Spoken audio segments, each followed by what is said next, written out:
So I think this is round one.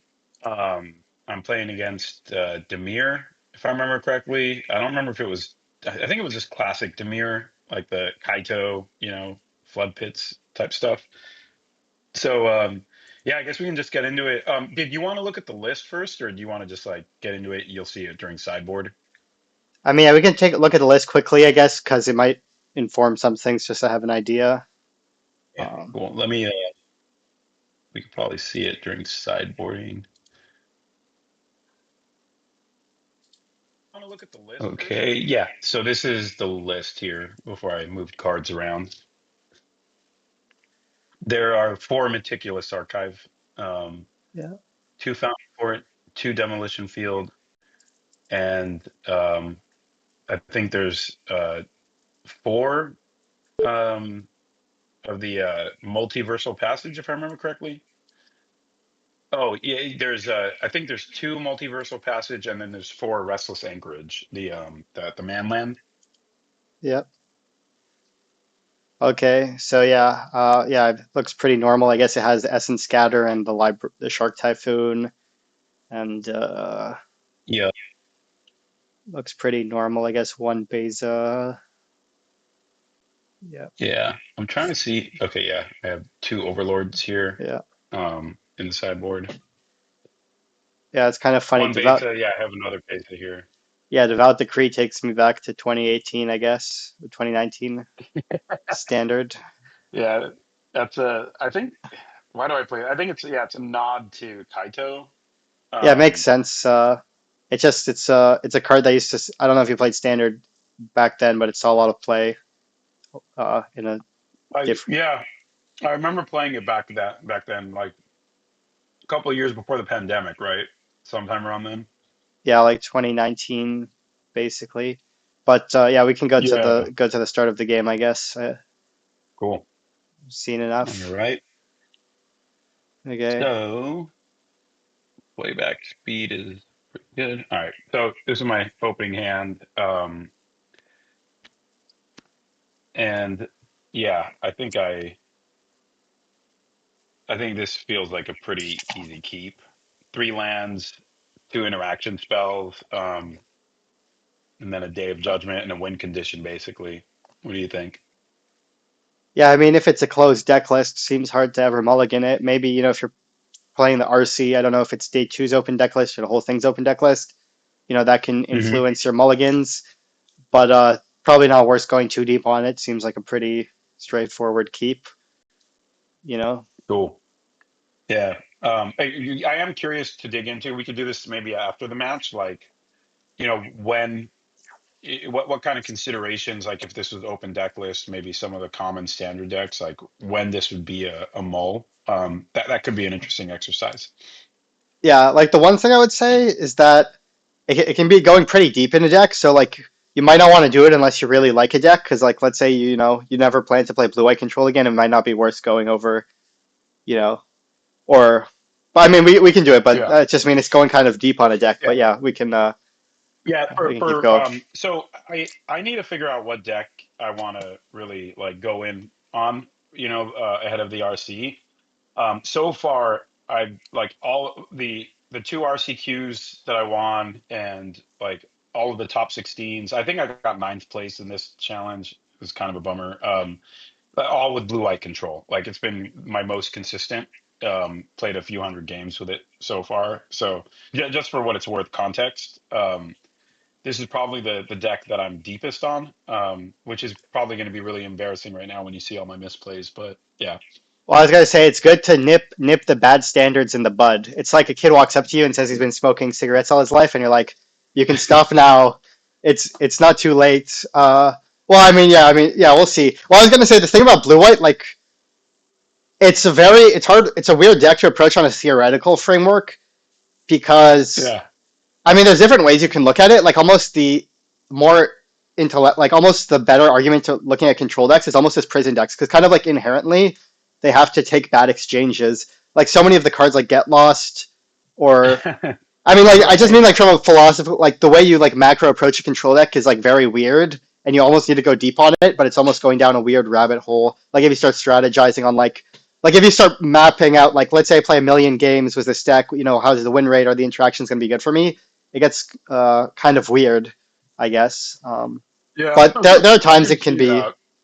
yeah. I just mean like Yeah, making a framework for playing control can be tricky, especially because it feels like a lot of the cards they push these days are like the proactive card. Like it's like what are the best cards? Or like what's the reason to play the deck? But control can have weird, you know, stock up can be pretty good. Maybe that Shark Typhoon is good.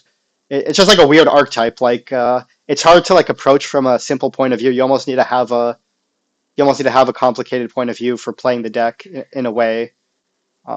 If you see what yeah, I that's mean. really interesting. Yeah, I've always liked the play style, but I've never been super good at it. I mean, what really got me into it was like Teferi, like the big Teferi from back in the day, the 5 mana one. Like, I just love that card. It's just so fun to play with, and I've just kind of got stuck on blue white as a result of that. I'm always trying to make it work, but um, I mean, I think for this RC, like, I really want to get into something other than blue white control, and like, it just feels like I haven't been branching out enough. Like I've been maybe a little intimidated by the other archetypes, like the blue red stuff like that. I never played Cauldron, so I think it'd be good to get out of my comfort zone and like really get into some of the more idiomatic stuff. Yeah, like it's a good time to try the boomerang basics because it seems like it's was a design Yeah, mistake probably. I don't know that it's legal. I mean, we'll see. Maybe yeah, maybe they'll do I horrible at really want Worlds. to play that. I'm really hoping I take that to the RC. Yeah. Yeah, So yeah, opponent starts with Watery Grave. I draw Consult. I lead with an island. You know. yeah. I mean, I don't know if there. Well, I guess there's no.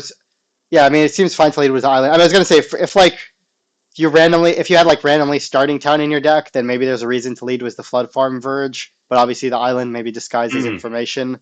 But you don't have that land in your deck. But like it's just kind of funny because like theoretically, like you have a white spell to cast, so like maybe you can play the white land on turn one. But obviously, the reason you probably played the island is because you wanted to disguise that maybe you have a white spell. right. So it's Yeah. pretty I wanted marginal. to. Yeah. Yeah. That's interesting. Yeah. I think I played the island at the moment to Yeah. like give as little information as possible. I'm not sure how that would change their plays really. If they saw like a blue white light come in, but yeah. Yeah, it's probably too marginal to talk about too much, but sometimes it matters, like if there's reasons for things. Okay, so I guess you Yeah. counter this, which makes sense. Yeah. Seems So better I'm trying than to really get avoid lost it. getting. Yeah, Kaido'd. Yeah, Yeah. So yeah. I guess there is. Yeah. So I was trying to avoid Kaido. I felt like Essence Scatter makes sense so that they don't play like like another 2 drop and then get some value off the Get Lost. Get Lost is I mean, it's such a weird card, man. It never feels good to play it. But yeah. What do you think? Is there an argument here to do the Get Lost instead? it seems pretty nice to use scatter because like it might be hard to use your scatter later. It's like what's the reason? Hmm. It's like what's the reason that you would hold the scatter? Like maybe I mean you could maybe think of weird reasons. Like maybe you'd be like, oh, if they play Enduring Curiosity, it has a death trigger, so I can't get lost it. But it seems pretty reasonable to use get lost because probably something that could happen is like you scattered like if you get lost this then they untap then they play preacher then you have to get lost their preacher then they play Kaido now you have no answer so like using the essence scatter is kind of like a cleaner way to answer Uh, stuff and like I guess what I'm saying is like what's the reason to hold curiosity it's like or I mean hold scatter if you're going to get lost it because get lost just deals with more things so makes sense to scatter yeah, this because like yeah you just think what that can go makes wrong sense. it's like what can go wrong if Yeah, I try Get and get Lost is lost they more play two versatile. guys in a row and I have scatter, and you can't really hold up scatter because it's every time they play a guy, you have to kill it because of Kaido. So you just need to use your scatter, and like obviously if they like Right. Okay. yeah like maybe if for some reason they played a bunch of like ETB guys like a blue like overlords, then you'd consider it because they have Kaidos and yeah. So it seems like you just probably Yeah. slam scatter here. Okay. Awesome. Yeah, that makes sense. Yeah. Cool. Yeah, Get Lost is a funny card. Back when I was playing Domain in Standard, I wrote so many paragraphs about my love hate. Well, mostly hate, but like playing it in I'd love to Domain. read that. If you are those on your No, I Medium? was in a PT testing group, and I don't know. I spent like Oh man. I was just Okay. mostly talking about like debating if I should play Get Lost in Domain or not for weeks, and like how many. And I think I ended up playing three, and it was like very weird because I was like, every time you cast it, it's bad for you, but like you might need it because it's just too versatile. Anyway, but I was Yeah. like, it just sucked. I'm like, it sucks to put a card that you know when you cast, it's bad for you. It's kind of weird. But anyway, so yeah, they bat you, Yeah, they take your I know, thing. man. So yeah, they take the consult here. I mean, I guess that makes sense, right? Like what you know, they keep me off of the. I mean, I don't Yeah, know. I don't think it really matters here, right? yeah, it's hard to read that much into it because like here's like I mean, there's a concept. I don't know how much people talk about the concept, but the concept of saving mental energy. You know what I mean? Like you don't need to think about it that deep here because like you can save the thought, save the Yeah. energy for the other stuff. So I'd probably be like, I don't know. I'd be like, I don't know. I'm not going to think about it too much.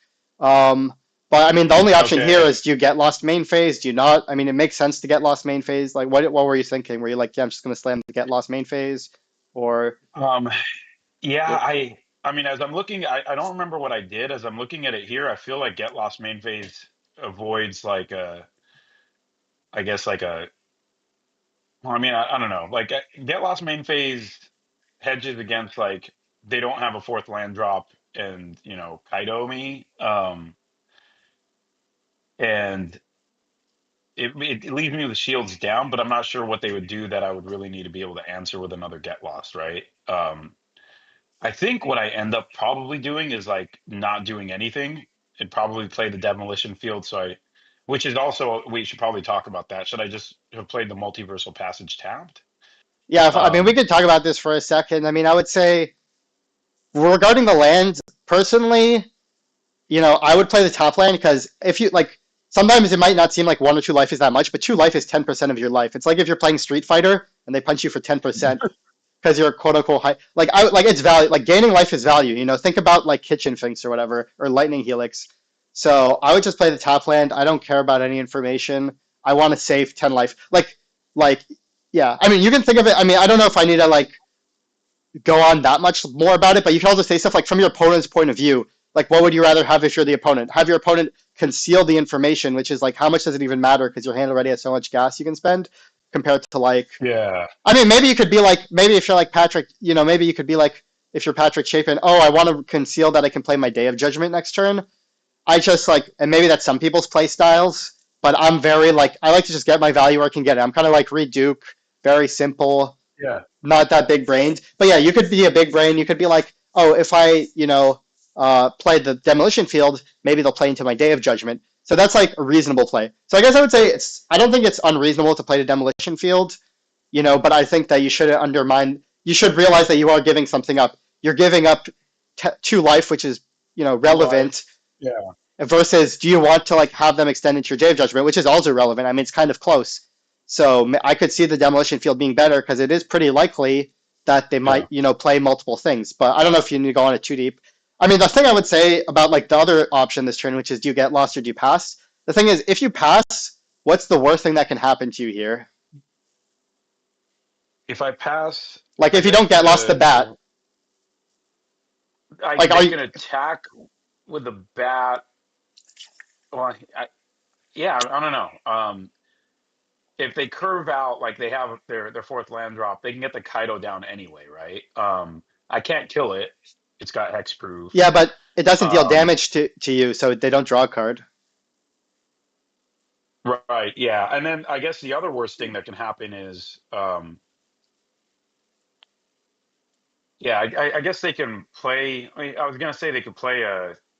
I'm just trying to think of what their possible plays could be. It could be no fourth land, a preacher. It could be an enduring curiosity. It could be a Kaito, both on 3 or on 4, right? Assuming the bat stuck around on 3. Um, and I guess now that I'm thinking through it, none of those situations really dictate that I should hold the get lost, right? Well, I'm just thinking, from my point of view, it seems bad to me if they ninjutsu a Kaido here, because then they get to.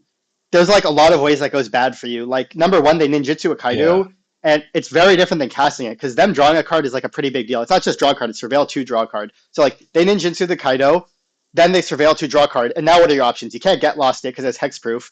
casting Consult doesn't do anything for you. So like basically you don't use any of your mana, and they got a 2-for-1 because they played a Kaido, and like it's probably gonna also mess up your next turn because then you're gonna untap, have to cast Get Lost on your next turn. Also, they might even play a 1-drop, like they could go Kaido, Ninjutsu, then they could find a Spyglass or a Cecil or a Duress or whatever to play.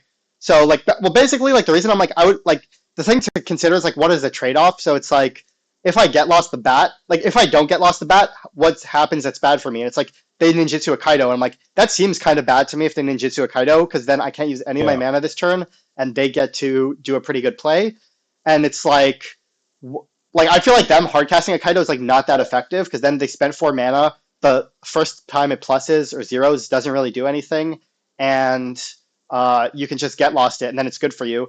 And then it's like, what's the reason to not get lost the bat? And it's like, I don't know. Like, it's probably always fine to get lost the bat. I mean, technically, like if they're playing open handed, you're like, oh, I could Day of Judgment for more value, or like what? But they know about the Day of Judgment or whatever. But anyway, basically, I'm Right. like, it seems pretty bad if they ninjutsu Kaido, and like, so I would probably just get lost the bat, and then like if they play something, the next turn you can maybe kick the consult the star charts, or like like obviously there's other stuff because you could be like, oh, they could like play like Spyglass or another bat, like, and then put a bunch of maps on it. But then like you can like Day of Judgment. Obviously, it's not that efficient. Like that's what I mean by the weird theoretical thing about Blue Eye Control. Because like if you're always thinking about the average interactions, like with control decks, they're often trading down on efficiency, so they almost have to be Yeah. gaining in a prison type sense. So that's what I mean by the archetypes like weird to me. Because like most of the things, like most of the ways you think about how the game's going to develop, it's tough for you. So you gain equity in weird ways.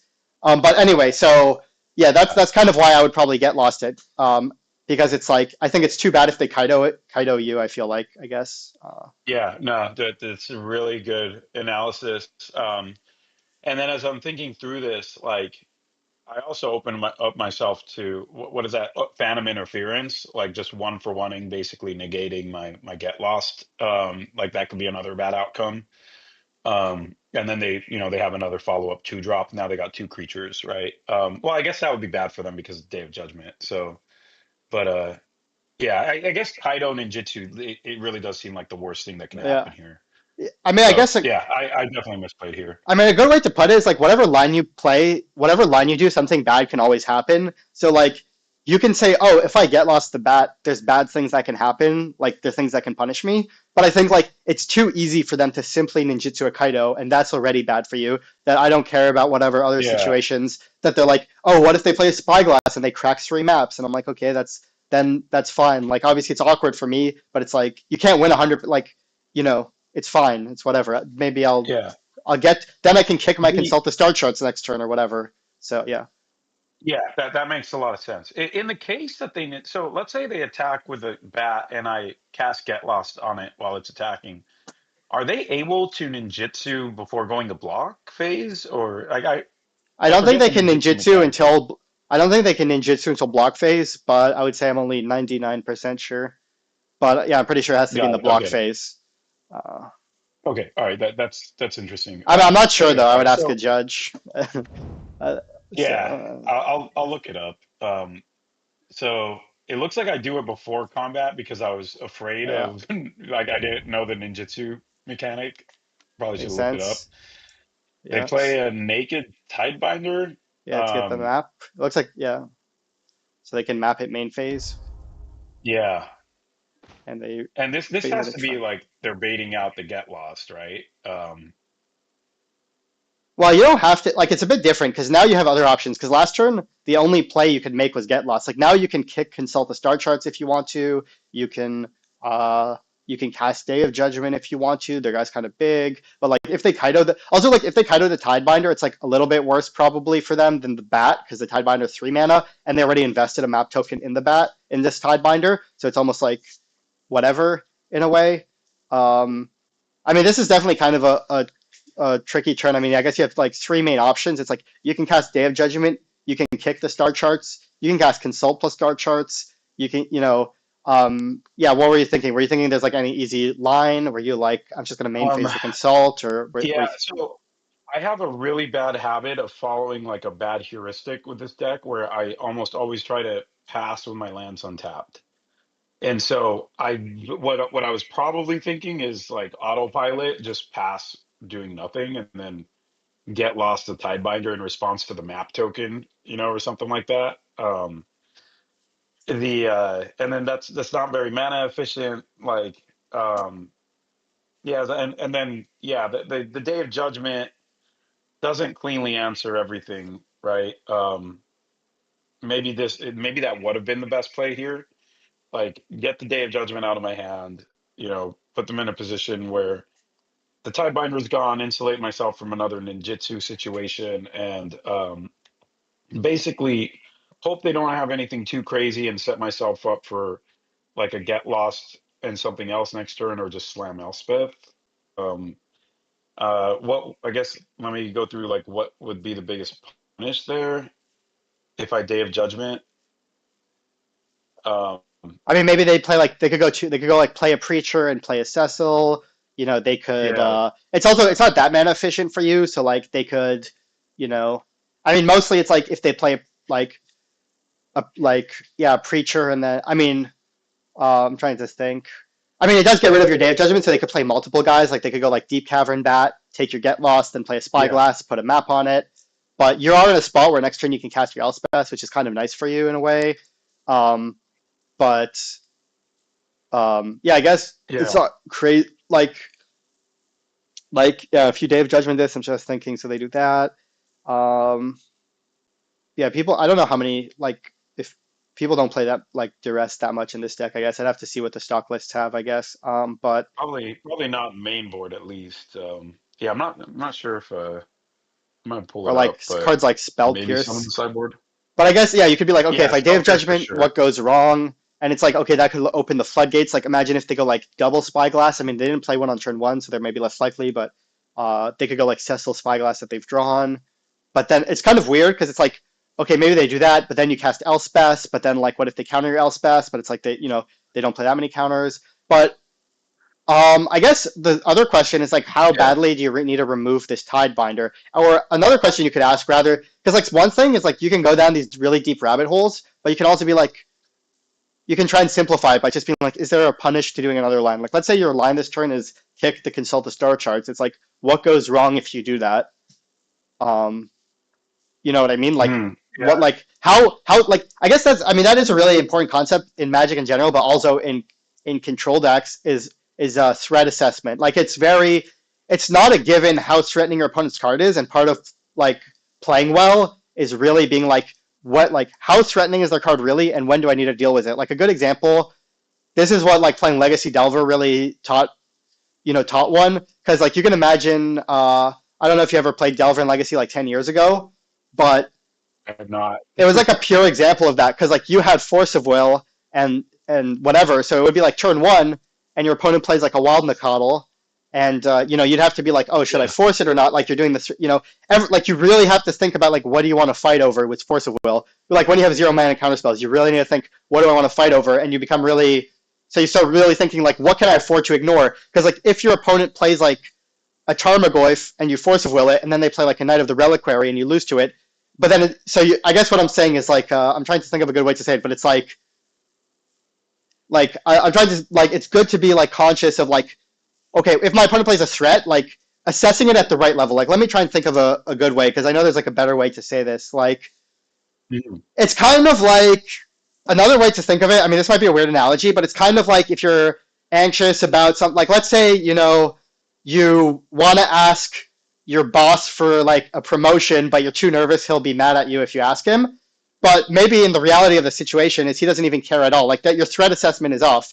Like that's a real example. Or like, you know Yeah. what I mean? You wanna ask somebody for a favor, and like it's good for you if you ask them for a favor, but you're too nervous because you think they're a threat, but they're actually not. Or maybe the reverse is true. Maybe somebody asked somebody for a favor they don't know at all. They didn't read the threat. So I'm trying to draw like a parallel, like in real life how threat assessment works. Like you kind of have to assign, or you know what I mean? Like you want to go, I don't know, skiing or whatever, and like you don't know if it's dangerous or not. Like you're always doing kind of threat assessments in real life, and it's the same in Magic. Like you have to be like you could think of this Tidebinder as like skiing. Like you don't actually know if it's dangerous or not. You actually have to think about it, I guess. It's not like a given. Right. And it is a lot of value because like making better this judgment is like being like, okay, I believe that I should ask this person for promotion because of this, because of good judgment, and being thoughtful about it rather than just like assuming based on your vibe. Because a lot of time your instincts might not actually be right in the situation. So yeah, I would just be Yeah. like, okay, why? Like, yeah, do I need to kill as a Tidebinder? Is it actually threatening? And then the way to answer that is like, okay, like what is it doing? And also being aware everything's a trade-off. So it's like, how threatening is it? How threatening are other stuff that could happen? Uh, yeah. So I don't know, like, Yeah. yeah, what So do I you think guess about from that? Yeah. so the Tidebinder itself, I guess I don't see that as a major threat.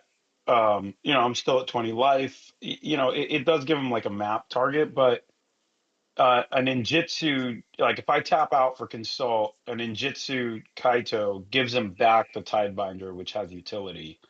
Um, and that can be pretty annoying. And you know, if they have a fifth land drop and like a Phantom Interference or something, it could I guess that could well, I guess on my next turn I would want to get lost the Kaito if that happens. So that's probably not even that bad, right? Well, So I so guess the yeah, as I'm thinking through this, maybe it's not the Tiebinder really isn't much of a threat. yeah, like I was saying, it seems kind of like it's awkward for them if they have to Kaido the Tidebinder because like they'd almost rather just attack and then cast the Kaido probably is more likely because like if they Kaido and pick up their Yeah, Tidebinder, first of all they already invested a map into the Tide, like they basically spent 4 mana on this Tidebinder because they put a counter and a map on it, so they're returning their yeah, 4/3, and for them to recast their Tidebinder, it's quite expensive for them. It's 3 mana. Um, but yeah, they could go like let's say you like, and if I kick consult the star charts, like I would probably consider doing it main phase because of like the soft counters. But like let's just say you're like, okay, should I main phase my consult the star charts? What can go wrong? And it's like, let's say they hardcast the Kaido. You know, maybe how bad is that for that you? But it's all, I guess one thing to realize, I guess about being like I would call this concept defensive aggro, or realizing like the thing is, if you don't kick consult the star charts, you are giving stuff up. So like let's say you're like, why are you scared of them playing a Kaido? Because it's a 2-for-1. But if you don't kick your consult the star charts, you're also 2-for-1ing yourself. Do you see what I mean? It's like or yeah, you're yeah, also you're spending 4 mana to draw 2 cards, so you're getting a good effect. They're also allowed to get a good effect. Like you don't have to be like red alert. Like that's also with threat assessment. Like let's say they go map my what, like let's say they go like attack was that, cast Kaido, 0 Kaido, then they can play a map or play a 1-drop. And it's like, okay, that's like, you know, kind of good for them, but it's like, do you really like, that doesn't mean that kicking your consult's not necessarily the best play, because if you kick consult, you're locking in that you're going to draw 2 cards, so you're getting a 2-for-1 right. also. And it's like, what are my alternatives? Your only alternatives this turn is play Day of Judgment or cast Get Lost, and it's like, you know, are you really happy with those plays? So that's something to consider. I mean, I do think it's kind of close. Like maybe you could make arguments for doing the day or whatever, but I feel like the Get Lost. The thing Yeah, is, I do think that could be like a line that things spiral badly for you because like, well, yeah, if you try and Get Lost to Tidebinder, it's pretty obvious how things go badly for you. They literally just cast the Kaido and you don't have an answer. I mean, I guess you play yeah, an Elspeth and maybe that's pretty good because you plus the Elspeth, and then so maybe you're not scared of that. This is kind of a weird situation because it seems like you're pretty ahead. So it's kind of like a 60% line versus 70% line versus like an 80% line. And like a lot of the ways I could imagine things going badly involve them like having like a random spell pierce or, you know, whatever. But anyway, I guess right. like how, but like the thing is, if you use your Get Lost now, you do make yourself more vulnerable to a counter spell because then they can more easily like counter your whole turn. Like let's say you Get Lost this, then they go play Preach or Pass, and you go like cast Elspeth or Day of Judgment, then they counter it. Now all of a sudden, you Yeah, know, it's in their court, and they can start countering your stuff or whatever. So like that's kind of why I might be nervous to Get Lost now, but also just like stock mana theory. Like anytime you're not being mana efficient, like I would say one thing is like, you know, I feel like a lot of people might not appreciate being mana efficient enough. Like it's kind of a cliche that like use all your mana and stuff, but I would like I yeah, really internalize like anytime I don't use all my mana, it feels like I'm burning resources. And like kind of like if you think about Magic abstractly, there was that old article, Stock Mana Theory, and I think it explained it well, where you think like every time, like if you think about Magic, it's like every time somebody taps mana, they're generating an advantage. So like abstractly, like anytime you don't tap mana, you're losing out on advantages. And like there's ways that you can translate mana into free cards. So like when you're not using your max mana, your mana, you're basically it's almost like giving up free resources in a way, like abstractly. I mean, I'm not saying be mana efficient every turn, but Mhm. it's like not being mana efficient is probably more punishing than people realize. Like you could just play Think Twice this turn. Like for example, nobody plays Think Twice in Standard because it's too bad. But if you play Get Lost and you have two dead mana, like I guess I would say like be like Yeah. very aware when you're not being mana efficient and be very aware of the trade-offs you're making because like every mana you don't use translates to stuff. Obviously, it's kind of weird because you have consult, so you could play consult normally, but that's almost not really accomplishing that much necessarily because I don't know if you're looking for anything in particular. It's kind of like cycling it, whatever.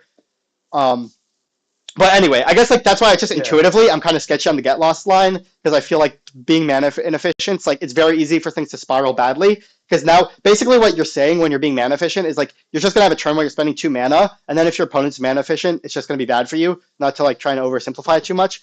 So anyway, Right. so that's why I'd be kind of scared of get losting it. And yeah, then it's like okay, but do we need a Day of Judgment and also because of the Kaido thing, like they could just cast Kaido, but again, as you said, you could have Elspeth or whatever. Um, so Yeah. So I ended up taking I think the worst line where I played nothing and then held up get lost, for the next turn, or for their turn.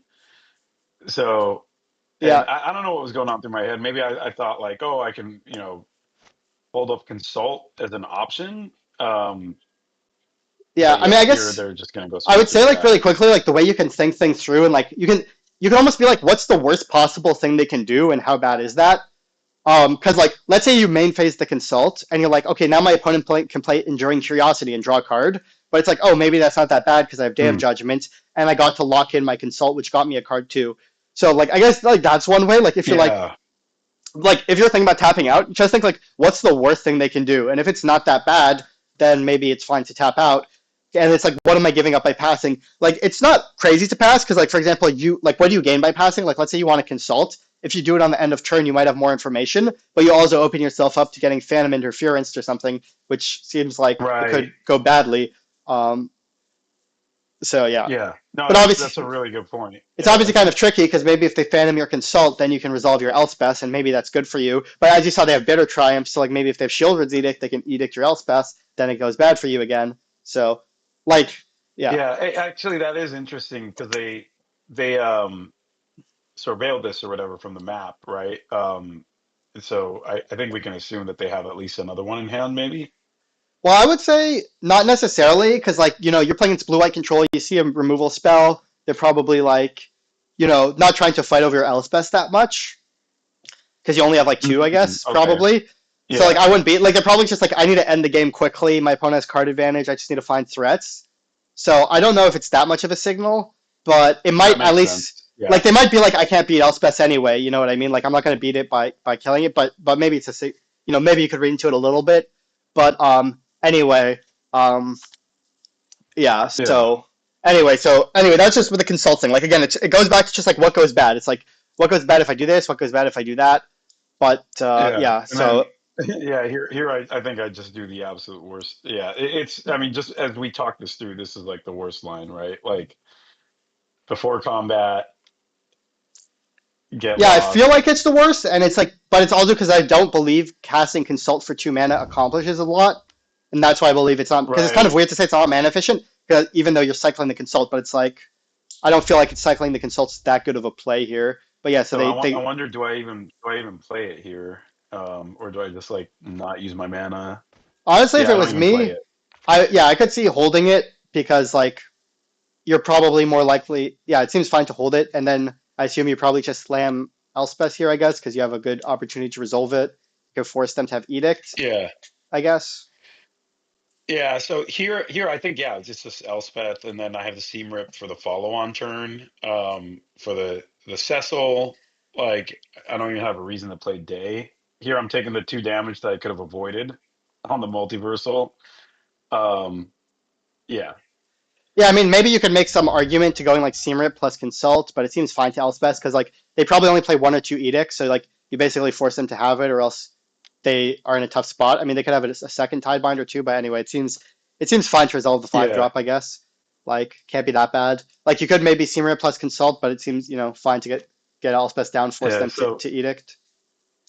interesting. So it looks Oh, like I am considering um, the seam rep here. yeah. Also, what I meant by the defensive aggro was that like it's actually really important to like use your threats kind of defensively, and it doesn't come up with control as much, but it's kind of an example as the consult turn because like I can give like a famous example Hmm. of how this can cascade really badly. Did you ever like play Pioneer? Like, do you know the Rakdos mid range and the Phoenix deck? Yes. Yeah.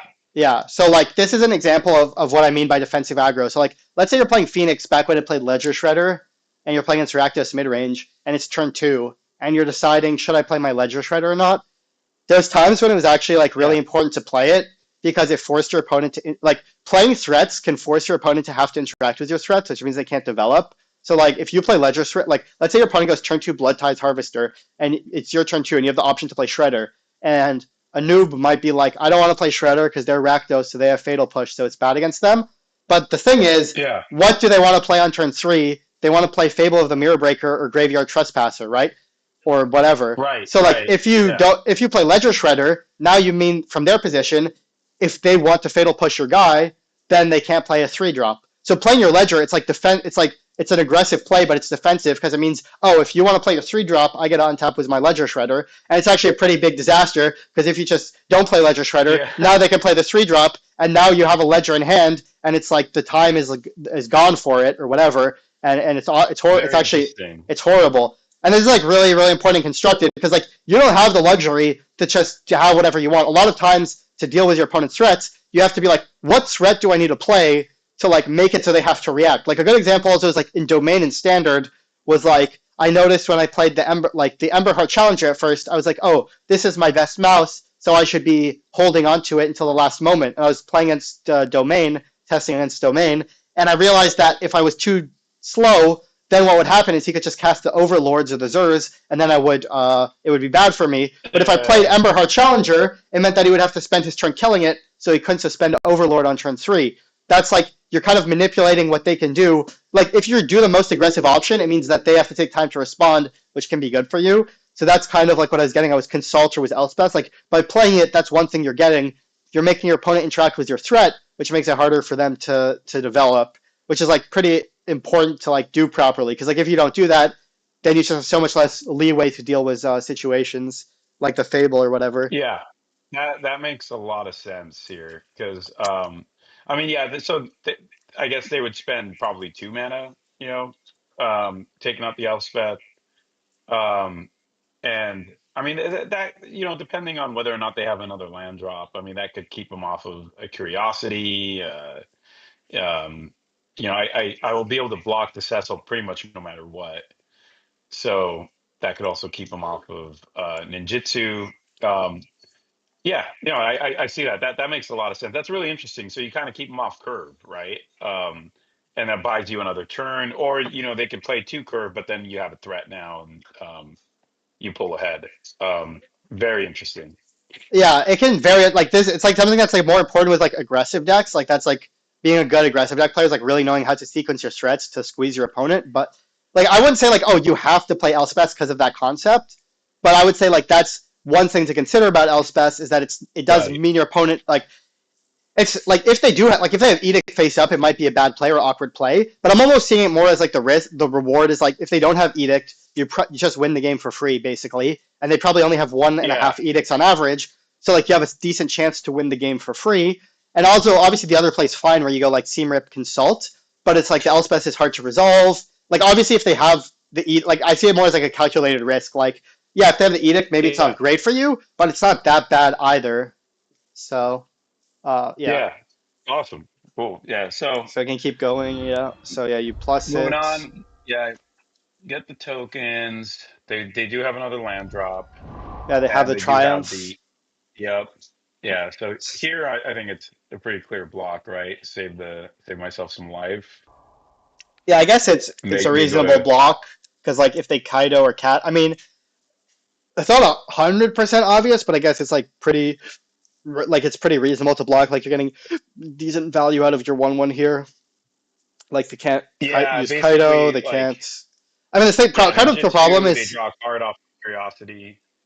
yeah. I mean, I guess it's kind of tricky because like if they have Kaido, it's kind of tough for you anyway. But I guess maybe it's whatever. You just at least this way they don't get a draw card. So yeah, this seems fine. And if they have curiosity, Yeah. then okay. So yeah, you get another get lost, and yeah. So I guess here your So option is like, do you seam rip their guy or not? Or sorry, what were you saying? yeah, I think I was thinking here, Steam Rip, the Cecil, um, and then just hold up Consult. They have so much untapped man. I don't know. Is there a reason to? I don't think there's a reason to play Consult on this turn, right? Well, the only reason would be like if you wanted to play a tap land or a land, basically. But like, there's reasons not to play Mm. it. Like for example, if you had a lot of creature lands in your deck, I don't think you had I forget if you had the anchorage, but like maybe if Yeah, I have four anchorages in this yes. deck. So that could be like one reason, because like maybe if you consult and you see anchorage, you might want to take it. So again, it's just like you ask, what are you giving up? Like, what do you like if you pass with consult, what do you give up? And you're like, oh, maybe I can't cast my get lost, but it's like, do you really care about that? Not maybe not that much because of it's not that mana efficient. So, but it's like the one Yeah, thing is like it does let them counter it on their turn, so it lets them be mana efficient. Like maybe they have a counter spell, and if you cast consult now, then they can counter it on your turn. So you have to weigh that a little bit. oh, okay. That's what I would Yeah, almost see as the biggest downside is like if you consult now, then they can use a counter spell now.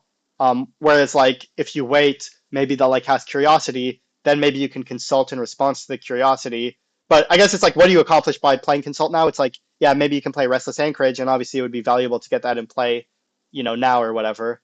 Um, yeah. So yeah, that's yeah. And I hadn't considered like making a land drop here. And they're pulling ahead of me on lands. I think I was probably thinking Seam Rip, the Cecil, hold up, get lost in case they like end step Curiosity. Um, and otherwise, end of turn, end of their turn, play the Consult and try to draw into some more gas. But it does feel kind of bad not having a land drop here for this deck.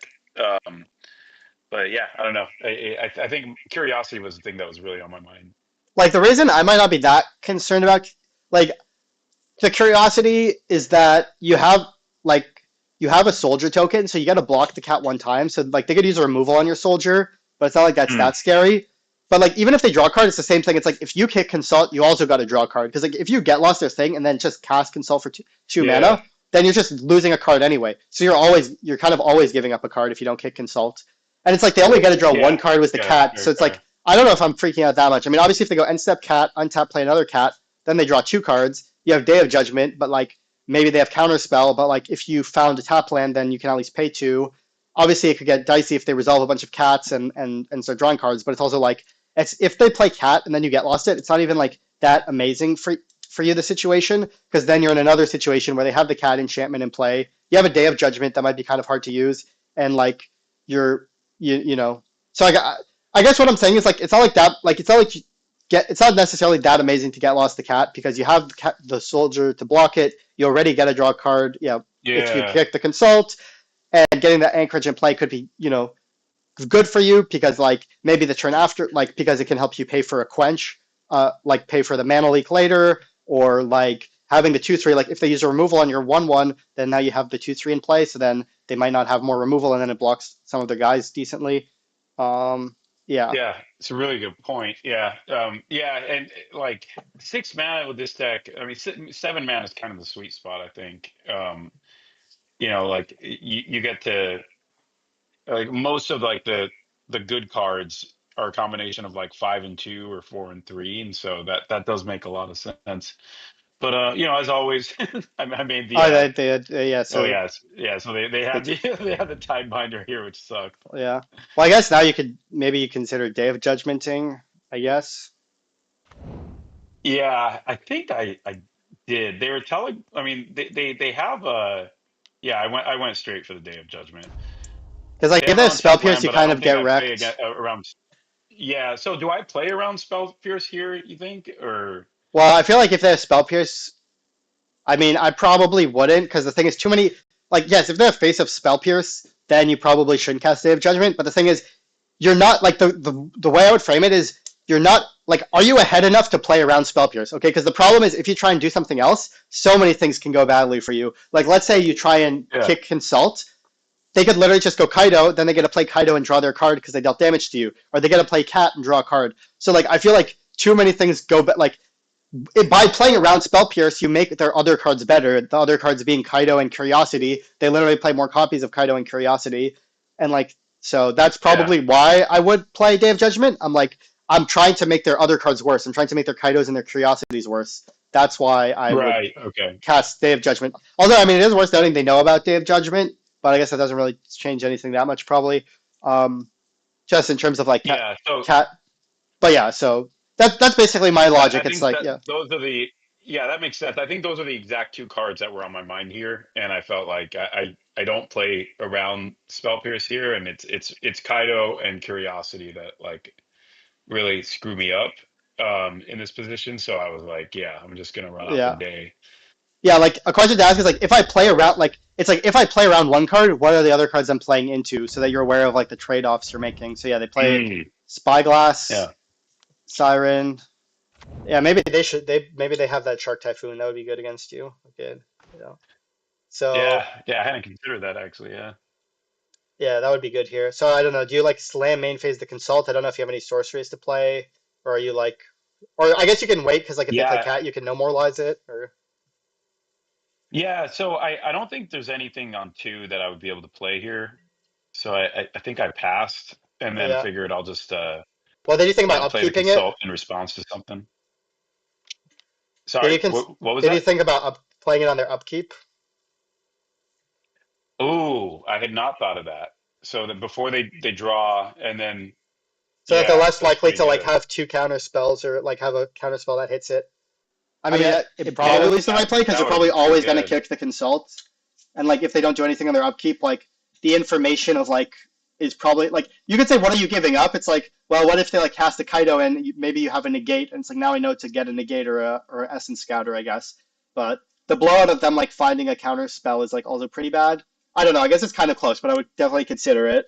Uh, Yeah, I didn't even cross my mind. I mean, yeah. it's definitely worth the consideration. There's Absolutely. also yeah. Here, Not like not to rant. I have I think I did a Yeah. really bad play here. Okay. Well, also there's one Um, other thing just to say too is like let's say they drew like a curiosity for like let's say they drew curiosity and then you like cast kick. I mean, I guess it would main phase it, but like let's yeah. Anyway, never mind. I was gonna say like you might. I was gonna say like you might kick your consult and then in response they could like resolve curiosity. But anyway, so they played that. I mean, yeah. So well, yeah. I guess your option here is do you kick the consult? I guess or yeah. yeah, What were you so thinking? I can kick the consult, I can not, and then I mean, if they take the get lost, I mean, I think what I did is I get lost did the bat in response to the trigger. Um, and I don't know if that's correct. Like, what's the punish there? Well, quench for I'm sure if kind they of have a shields down effectively, right? Right, well, yeah. the problem There's is you get that too. completely obliterated by a counter unless you pay two.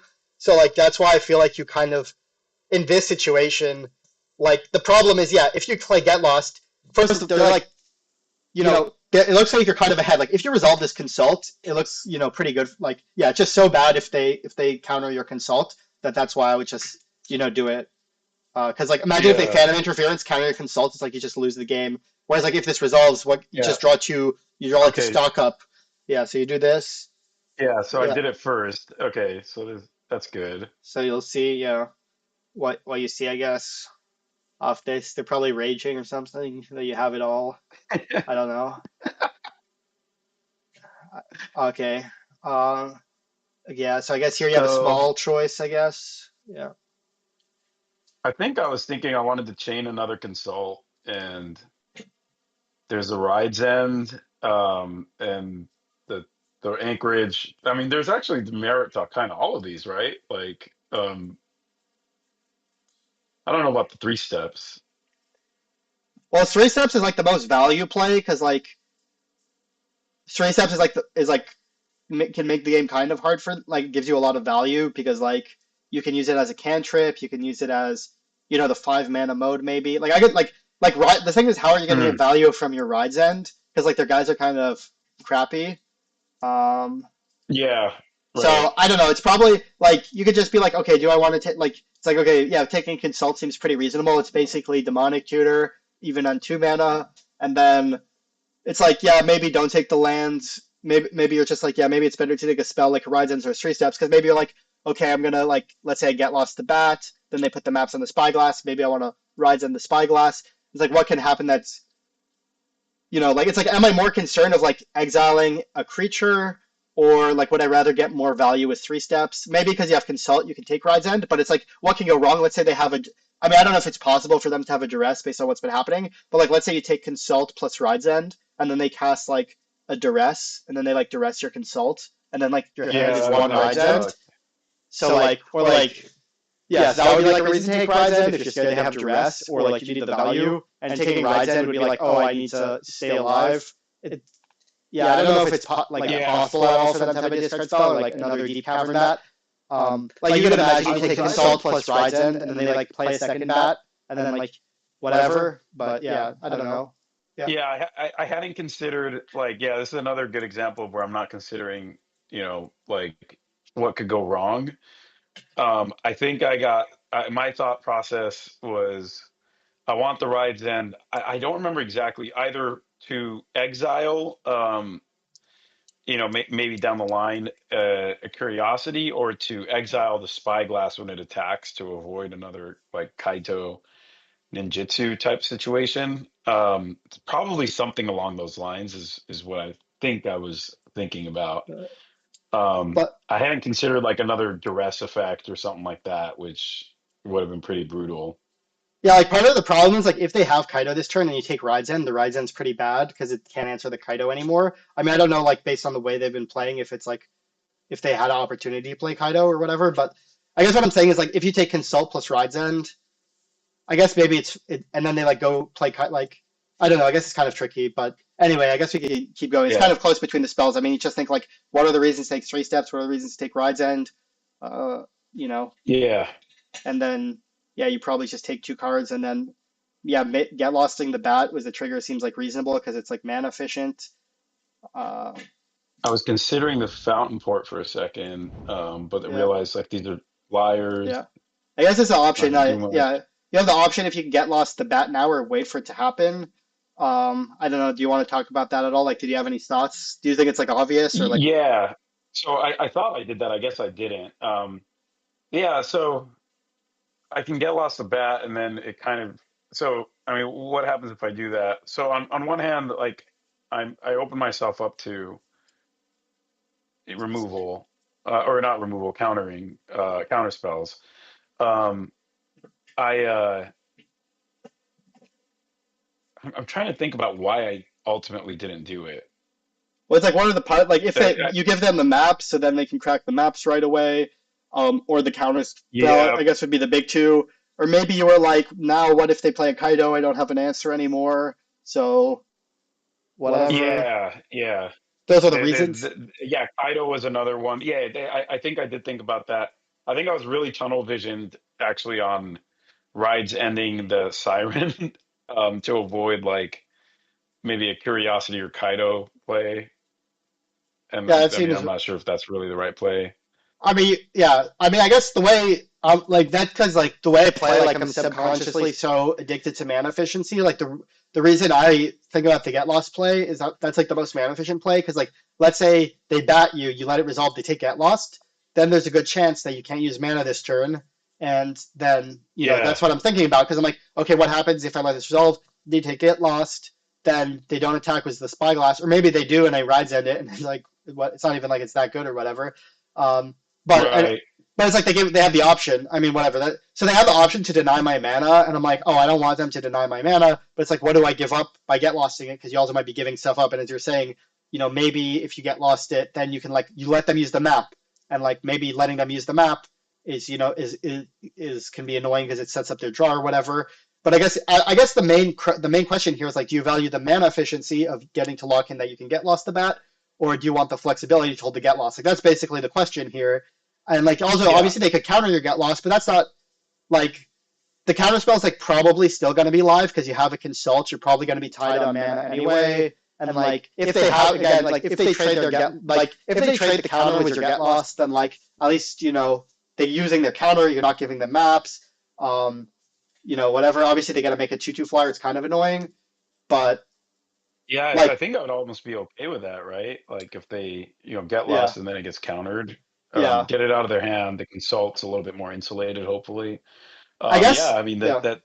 I guess it's not too bad. Like the biggest thing that could happen is, let's say I get lost a bat, it either gets countered or doesn't. They can come in freely and then they slam like a curiosity or a Kaito. Um, and I don't have an answer for, I guess, the Kaito in that situation. They'll draw a card if it's a curiosity, but I have a ride Zen for that on a following turn. So I guess the biggest punish would be Kaito. Like it's an answer to Kaito, and like, but on the other hand, I mean, they very likely take I'm guessing, the consult, and I'm gonna have to play Get Lost on the bat anyway, as I'm thinking through this, right? So maybe I'm just priced into having to play it on the bat no matter what. Yeah, if it's like a forced play, or also like also if they have Kaido, right, and they take Get Lost, like they can take your Get Lost, right, which is part of the weird thing with bat. So like if they have Kaido, they can just take Get Lost, play Kaido. I mean, then you have the Get Lost under the bat, and then maybe you're like, oh, I can consult into Yeah. Seam Rip, or I can maybe if I draw like then it'll be a whole weird situation because then like as you're saying like a forced play, like you're saying, oh, but like can they just force me to have to use Get Lost in the bat as you're saying, like they take consult whatever, that adds like a weird dimension to it. But I guess it's like also another thing with a counter spell is like, and what I mean like people can be too conservative is it's like a good question to always ask is like, am I ahead enough to play around this? And it's like like can I afford to just like not spend 2 mana and afford to just never get countered? It's like you're probably not in a position where you can just never get countered this game, Right. because of the way it's like as you're saying, like it might not even necessarily be that you're excited if you get countered, and but it's more like you probably just can't play like they don't have a counter. You're not ahead enough to not take those risks. You know what I mean? Like you don't want to assume you're ahead. I mean that kind of happened in the last PT finals. I don't know if you watched it, but like the blue-white control guy was kind of like being giga conservative, but like, and you could tell he thought he was ahead, but then he just lost, and then that's the max pain. It's like, oh, I was being so conservative because I thought I was ahead, but then I just lost because I was watching it. I'm like, oh, this guy's not that. Like you can tell he thinks he's ahead, but he's not that ahead, and it's gonna and like that's like with the mana inefficiency, because that's why when I was watching the PT finals in the last round, like I was like you could see he was just being not mana efficient. Like that's the reason his turns were bad. He was just not using his mana because he wanted the flexibility to play around everything. But the problem, he wasn't in a position where he could afford that, and then not using the mana, all those turns kind of came back to haunt him. Anyway. Yeah. Wow. So yeah, I'm gonna have to go back and watch that. That's yeah. really cool. It was the third game. It was the finals because that's when I looked in the finals, and yeah, I was like, oh, I thought Belcher was gonna lose to blue white, and then they were up 2-0, and I was watching it a little bit. But it was a sweep, right? If I remember correctly. Yeah, it was 3-0. I was there. I was like, I don't want to watch it. It sounded like nonsense. But then I saw it was the last game. And I'm like, how's this Belcher guy winning? What's going on? So then I looked, and then I watched the last game. And yeah, everybody was watching it there. So I remember that. And like, yeah, it was funny. It was like watching that. And it's like watching, like, because you could tell when he was playing like that he was being so conservative because he was like maybe nervous or like, but that's what happens. Like in your head, you feel like that you're ahead. So then you become conservative, but you're not actually ahead in reality. Like Magic players do this so much. Like they think they're ahead, so they make conservative lines, but they actually weren't ahead. Anyway, so like that's kind of one of the core questions here. Like if you're asking, should I play around the counter spell? The real question is like, am I ahead enough to be that conservative, or do I have to play into, or like, no, do I have to play into it? And obviously it's like kind of a weird spectrum where like maybe you're like, oh, I'm happy to them counter it or not happy. But anyway, so yeah, kind of a weird line. Like again, this is where if it was a live tournament, I probably wouldn't even want to think. Like I would want to think about all this stuff because of mental energy. Like I would be like, it's kind of a forced play. I'm just gonna fire off my Get Lost. But obviously, yeah, you could go deeper and be like, you could try and go into these like deep mini games of like, okay, like let's say they have Kaido this turn. If they take my Get Lost, then it's under the bat, and maybe I can consult to find an answer. But the problem is if you don't take the consult, then it's kind of not mana. Then like you might get drowned in the card advantage because you don't have anything going on. Like your only gas is this consult. If they Kaido, they get a 2-for-1. They might be able to outgrind you, whatever. Yeah. But I think like Yeah. this is also like it's like a weird spec like a weird angle to say, but it's like it's probably like I don't know if Paul was watching this, he might say it's not that bad to get lost the bat, and it's like very mental efficient because like you don't have to spend that much energy to realize that it's an Yeah. okay play.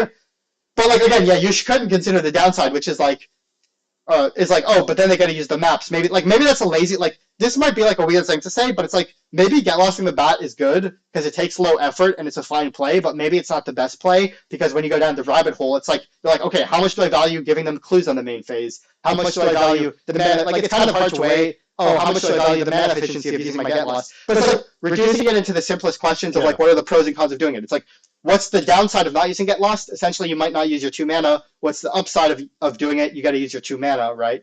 So that's kind of the real Right. core question that Yeah. I underpins like that. everything is how much do I value the mana? And now obviously then you're like, okay, but then you start going to other questions. So it's like, okay, let's say get lost, what's the downside of it? Then they can maybe resolve the Kaido more easily, or they can use the maps more easily, or whatever. So like I don't know that it's 100% better to get lost, but it's also like, are you ahead enough to play around the Kaido or whatever? Because like let's say they have the Kaido, for example, right? Let's say they take the get lost, then they attack with Spyglass, and then maybe Rise End it. Okay, then they just go tap 4 mana, play Kaido, and it's like, is that are you even in that good of a situation? Uh, maybe because then maybe you can draw the land and then 5 mana Rise End the thing and get lost the Kaido, I guess.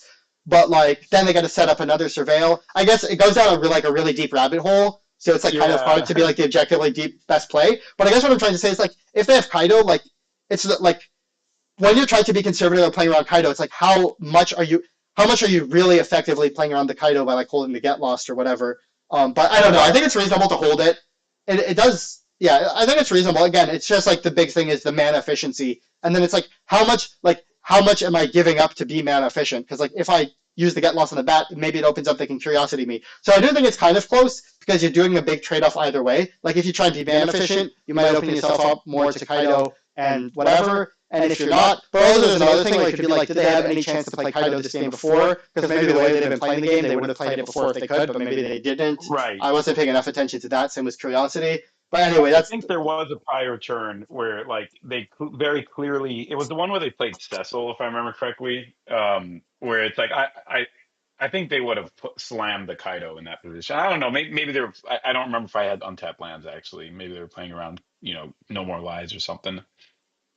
Yeah, but the heuristic you're kind of outlining, like be mana efficient, like it does seem kind of safe here, and give myself agency over like what card is taken. I mean, yeah, that makes a lot of sense. I certainly was playing scared here. I don't.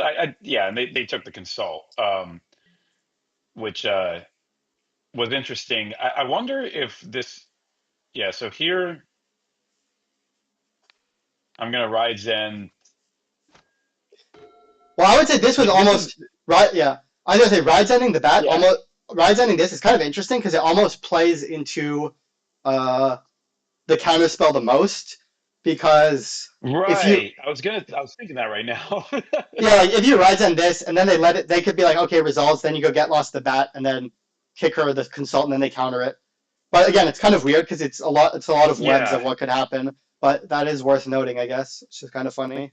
Th- Them taking the consult, I mean, that's got to be a signal that either that they have a counterspell or that they want the removal to just get unloaded from my hand, right? Yeah, they're probably just like, I just want you to get lost the bat. I mean, they could have taken. Also, there's a lot of things like you don't always know how much your opponent's thinking, but they might be like, oh, if they wanted to get like from their perspective, they could be like, oh, like they could have get lost in my bat, but they didn't want to, which almost implies like they, I don't know what. I mean, They want I'm to not gonna hold try it and or go on too something. deep down the Yeah. rabbit hole, but it's like I don't know if you can like read that much because like it's pretty. They might have nothing in hand, and they're just like, okay, I'll take this. So yeah, at least I have to use get lost, so I get the maps, so I have something to do with the maps or whatever. Yeah.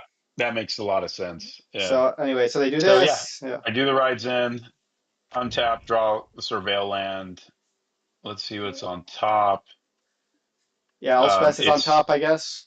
Yeah, it So was you just leave Elspeth. it. Yeah, Definitely keeping that. yeah.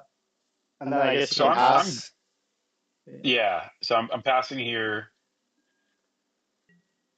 Yeah, it's kind of weird because they're just showing like if bad. you're get losing this now anyway, if they play Kaido, then they could just cast the Kaido anyway, and then you lose the get lost anyway. That was like supposed to be for the Kaido, if you see what I mean. Yeah. So here, am I firing this consult? I think I am, right? Like I would have.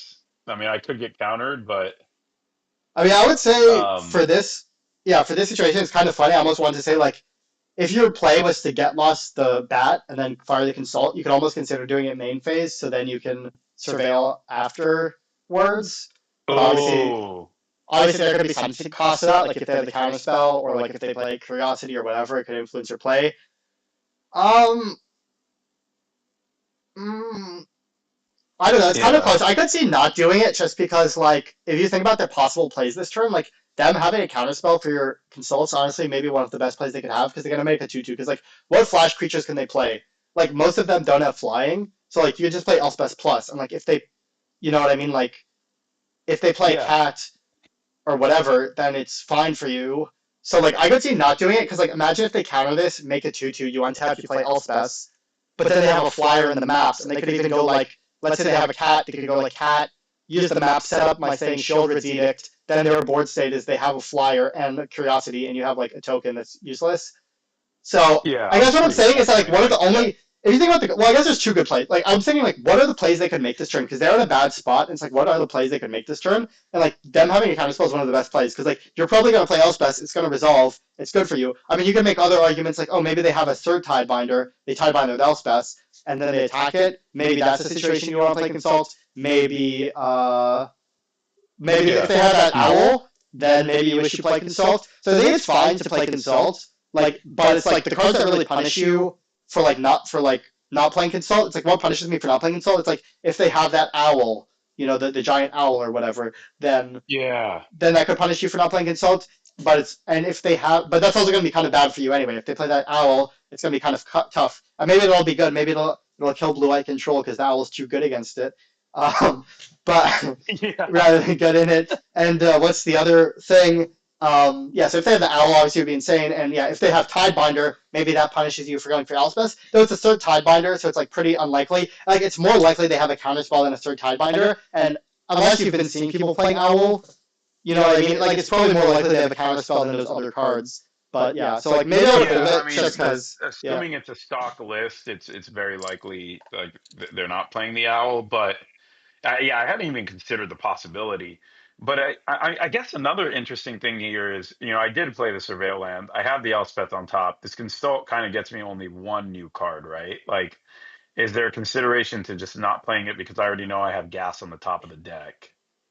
I mean, I would say maybe like a little bit. I mean, it's kind of minor, but it's almost like if they have a counterspell in hand and you play Elspeth, it's so good for you. Whereas like if you play Consult and then untap and play Elspeth, the game's actually kind of closer than you might want, especially because they have two maps. Because like it's more like if you yeah like I guess the way I'm thinking of it, like I'm trying to describe it, but it's like the way this turn goes is like if you play Elspeth, there's so little that can go wrong for you because if they play Curiosity, it's not that big of a deal. If they play Flood Haze, it's not that big of a deal. If they have a counterspell, it's not that big of a deal. Like most things you don't care about if you play Elspeth. But like if you play this Consult and they do have the counterspell, it's quite bad for you. And I don't know if playing the Consult's helping you in that many games because the games where you play Elspeth, like it's already so good for you. Is kind of what I'm thinking basically, if that makes sense. Yeah, You see what like I don't know how to like make that like yeah, replicable, but it's kind of like yeah, like if like the way I'm kind of thinking of is like you like it's the thing is like what can they do this turn? Like you can tell they're kind of weak. Like they're passing with 7 mana, they have no creatures, they have 2 cards, and you have right. two bombs. It's like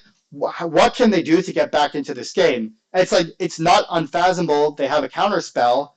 If they do have a counter spell, then it can be kind of bad for me that they counter my Consult. I might not be ahead enough. And it's like if they don't have a counter, like and it's like if I don't play the Consult, how am I punished? Like I'm basically going to result Elspeth like 100, like basically all the time, and they can't do anything that good to my Elspeth. So like I should probably just that's kind of my decision tree. It's Yeah, yeah, it's I like see. I probably just going to resolve my Elspeth. It's good. The only punishes they could have is like the Owl or the Tidebinder, or maybe like a negate or whatever. But I guess what I'm saying is like I think it's not unreasonable they have a counter spell. I'm probably going to resolve Elspeth. Yeah, that's kind of the decision tree. It's like what goes again. It's like what goes wrong for me this turn. It's like well if I play Elspeth, it's actually not that insane because they got to make the flyer. They have the map, so they can grow the guy. They have a lot of cards. They're going to draw a card, whatever. They could overpower my Yeah. Elspeth. So yeah. Anyway, I guess we can keep going. Yeah. Uh, So, yep, I play the consult.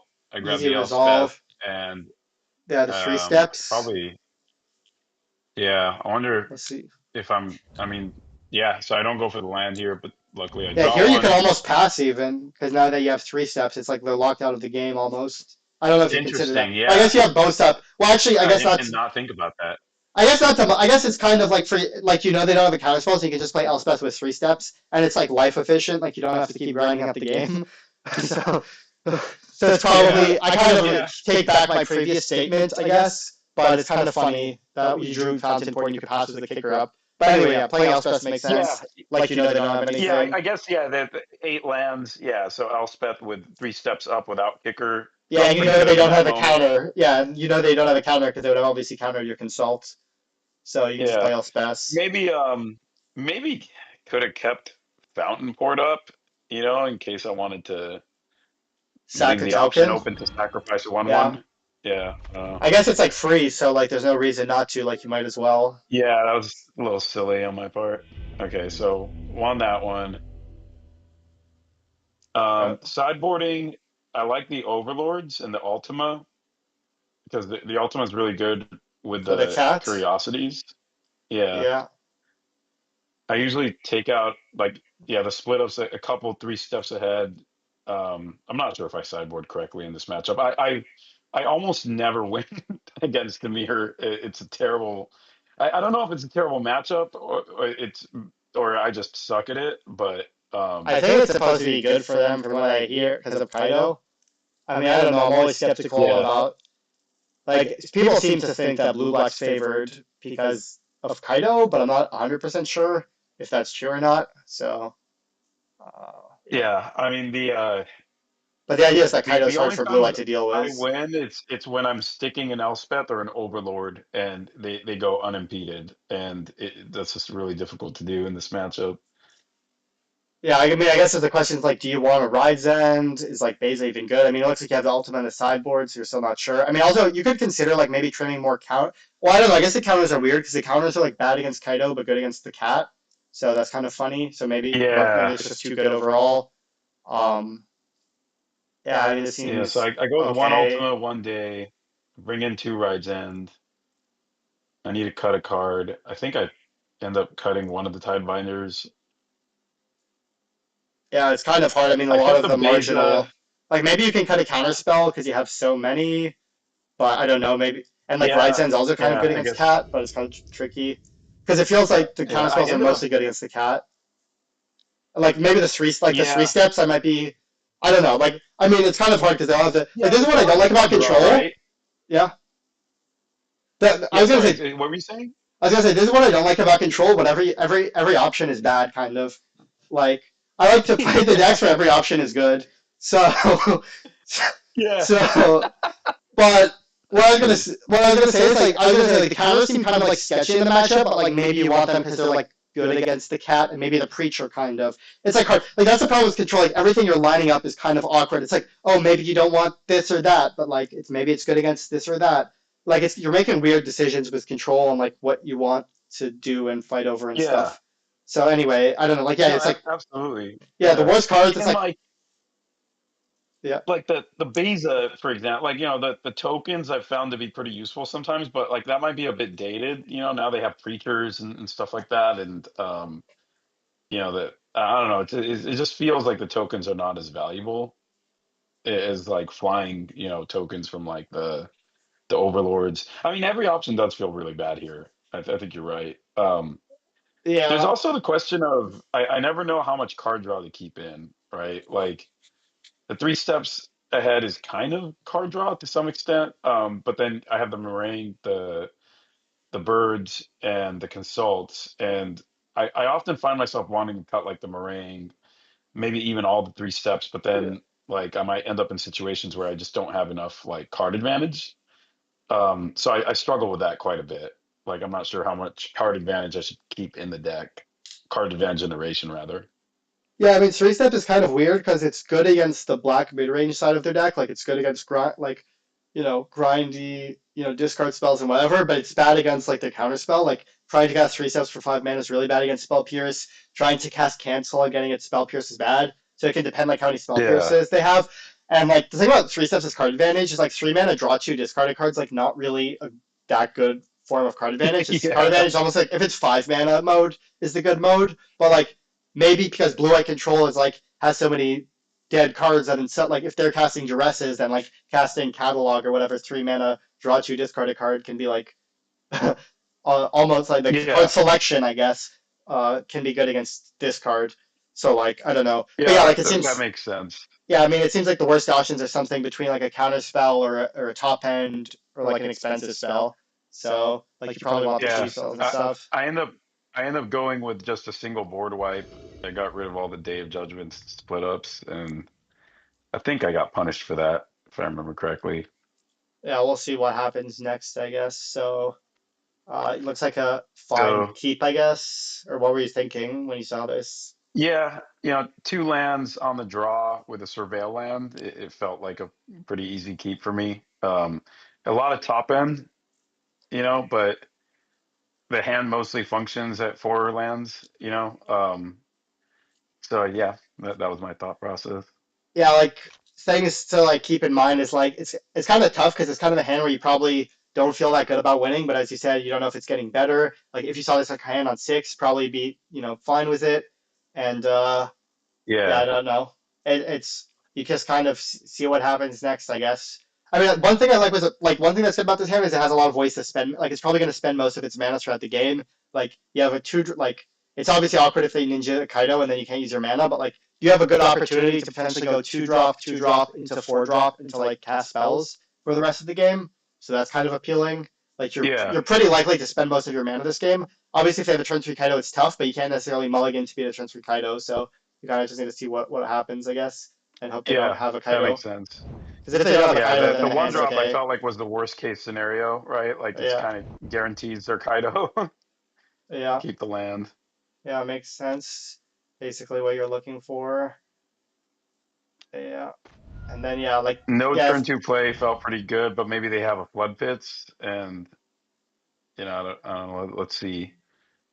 yeah, So, I, um, I think I end up countering this, and this was really because like I guess I don't know like what's the biggest punish like if they Kaido I can't really do anything about it anyway.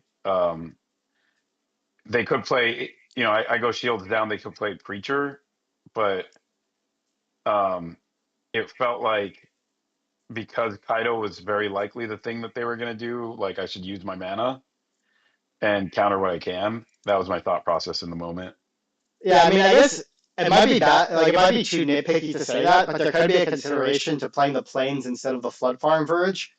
But I don't want to Mm, get bad habits. But kind of, I guess the heuristic I would say is that like if you have a dual land, sometimes it can be useful to like keep it as the last land to play if you already can cast all your spells, because then on a future turn, like if you have cantrips or stuff, you can like if you see what I'm getting at, you can like play it last. oh, Like imagine if you cast a stock up, it would be better to have a tundra in your hand than a basic plains. But I mean, it doesn't look like it's ever gonna oh really wow, happen yeah, this game. But that's like it's something like with stock up. Like if you have stock up in your deck, it can be nice to like go like play a dual land and play basic lands and hold a dual land so that you can play the dual land after you stock up and whatever, and then you have more right, information. yeah, But it can also backfire. Like if you don't play the dual land early, then maybe you don't have good mana in play, and also it's like kind of irrelevant here anyway. Probably like there's no way it probably matters either way this game. never Um, would have thought of that though. That it is a really good, I mean, it seems like a pretty free thing to do, right? Yeah, it's just like leaving the flexibility. It's like you can already cast every spell in your deck. Maybe you can play the planes, so then you have more flexibility on like the verge somehow, if that makes sense. But yeah, um, Yeah, yeah, that makes a lot of sense. but I mean, yeah, I mean, here basically the trade-off is like it's kind of like what it's like. Yeah, it's like very simple. Like, okay, if I don't counter this, what goes wrong? They don't, if they play Kaido, it's horrible, as you're saying. If they just pass back, it's pretty bad. But what if I do counter this? What goes wrong? Well, let's say they can't play a preacher on 3 mana, then that's kind of awkward for me. So you're kind of like, yeah, if you normalize this, then you get a lock in using one of your counters. but like then maybe they can resolve a Preacher. So I don't know. There's a lot of like again, this is it's almost like you're going deep down a bad rabbit hole because it's like you can start saying stuff like, well, if they have Kaido, like you're like, okay, like let's say you know more like this, like how bad is the Kaido already? Because like let's say you ignore this and like let's say you counter this, then they untap and they play Kaido. This is already kind of a bad situation for you because Right. you already don't have an answer to Kaido, and they're like it's actually like it's quite a bad situation because like you know more like this, they untap, they Cecil, they Kaido, they attack you, they draw a card, you untap, look at your hand. You have no ways to interact with the Kaido. Maybe you draw a way to do it. Maybe you consult into a way to do it. But if you consult into a way to do it, they get to untap as the Kaido, hit you twice. It's going to be kind of tough. So it's like, okay, if they have Kaido, it's already kind of bad for you, I guess what I'm saying. But like if they have a Preacher, then maybe the game's not as bad for you. But also it kind of is too, because if they have two guys, they're going to be dealing more damage to you, so you're taking more damage. Like if they have Curiosity, like yes, you get to counter the Preacher, but the problem is now they have two Grizzly Bears in play, and like, but I guess. Yeah. So I don't know. I think it's like reasonable to counter. Like maybe just counter this and be like, "Man, I hope their hand is horrible" or whatever. Like, and like maybe like it's I have to counter this because like you're like the game is just in too bad of a space if I let this resolve. But I don't know. It's kind of Like maybe it's just like you're like I really want to use No More Lies this turn, and like obviously this isn't my favorite thing to counter, but like it's too bad for me to like just let this resolve. I don't know. It's like kind of a tough spot. I guess what I'm saying, like, it's kind of like a fancy way of saying, like, it does, like, counter this, don't counter this, it's fine either way. Like, it makes sense to counter this because maybe you're like, I'm in such a bad spot that I just need to use it now. But like, if somebody didn't counter this, I wouldn't say it's crazy. Like, I wouldn't be like, oh, that's crazy. But Yeah. So yeah, I mean, I definitely just went with the heuristic of like use my mana. They're probably gonna Kaido. The punish is Preacher, but yeah. it's worth But the yeah, there's so risk. many other punishes. Like like maybe they just play a Spyglass Yeah. Siren or whatever. So yeah, they play Preacher. Yep. And they do and play Preacher. and you draw I draw the Ultima. Ultima. Your sideboard card. It's like, man, it's like, where's my Day of Judgment now?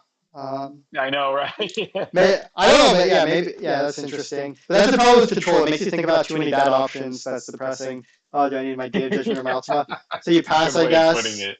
which is like, makes Yeah. sense. So Or like, I can No More Lies their cat if they play one, I guess. But, yeah. yeah, pretty much. And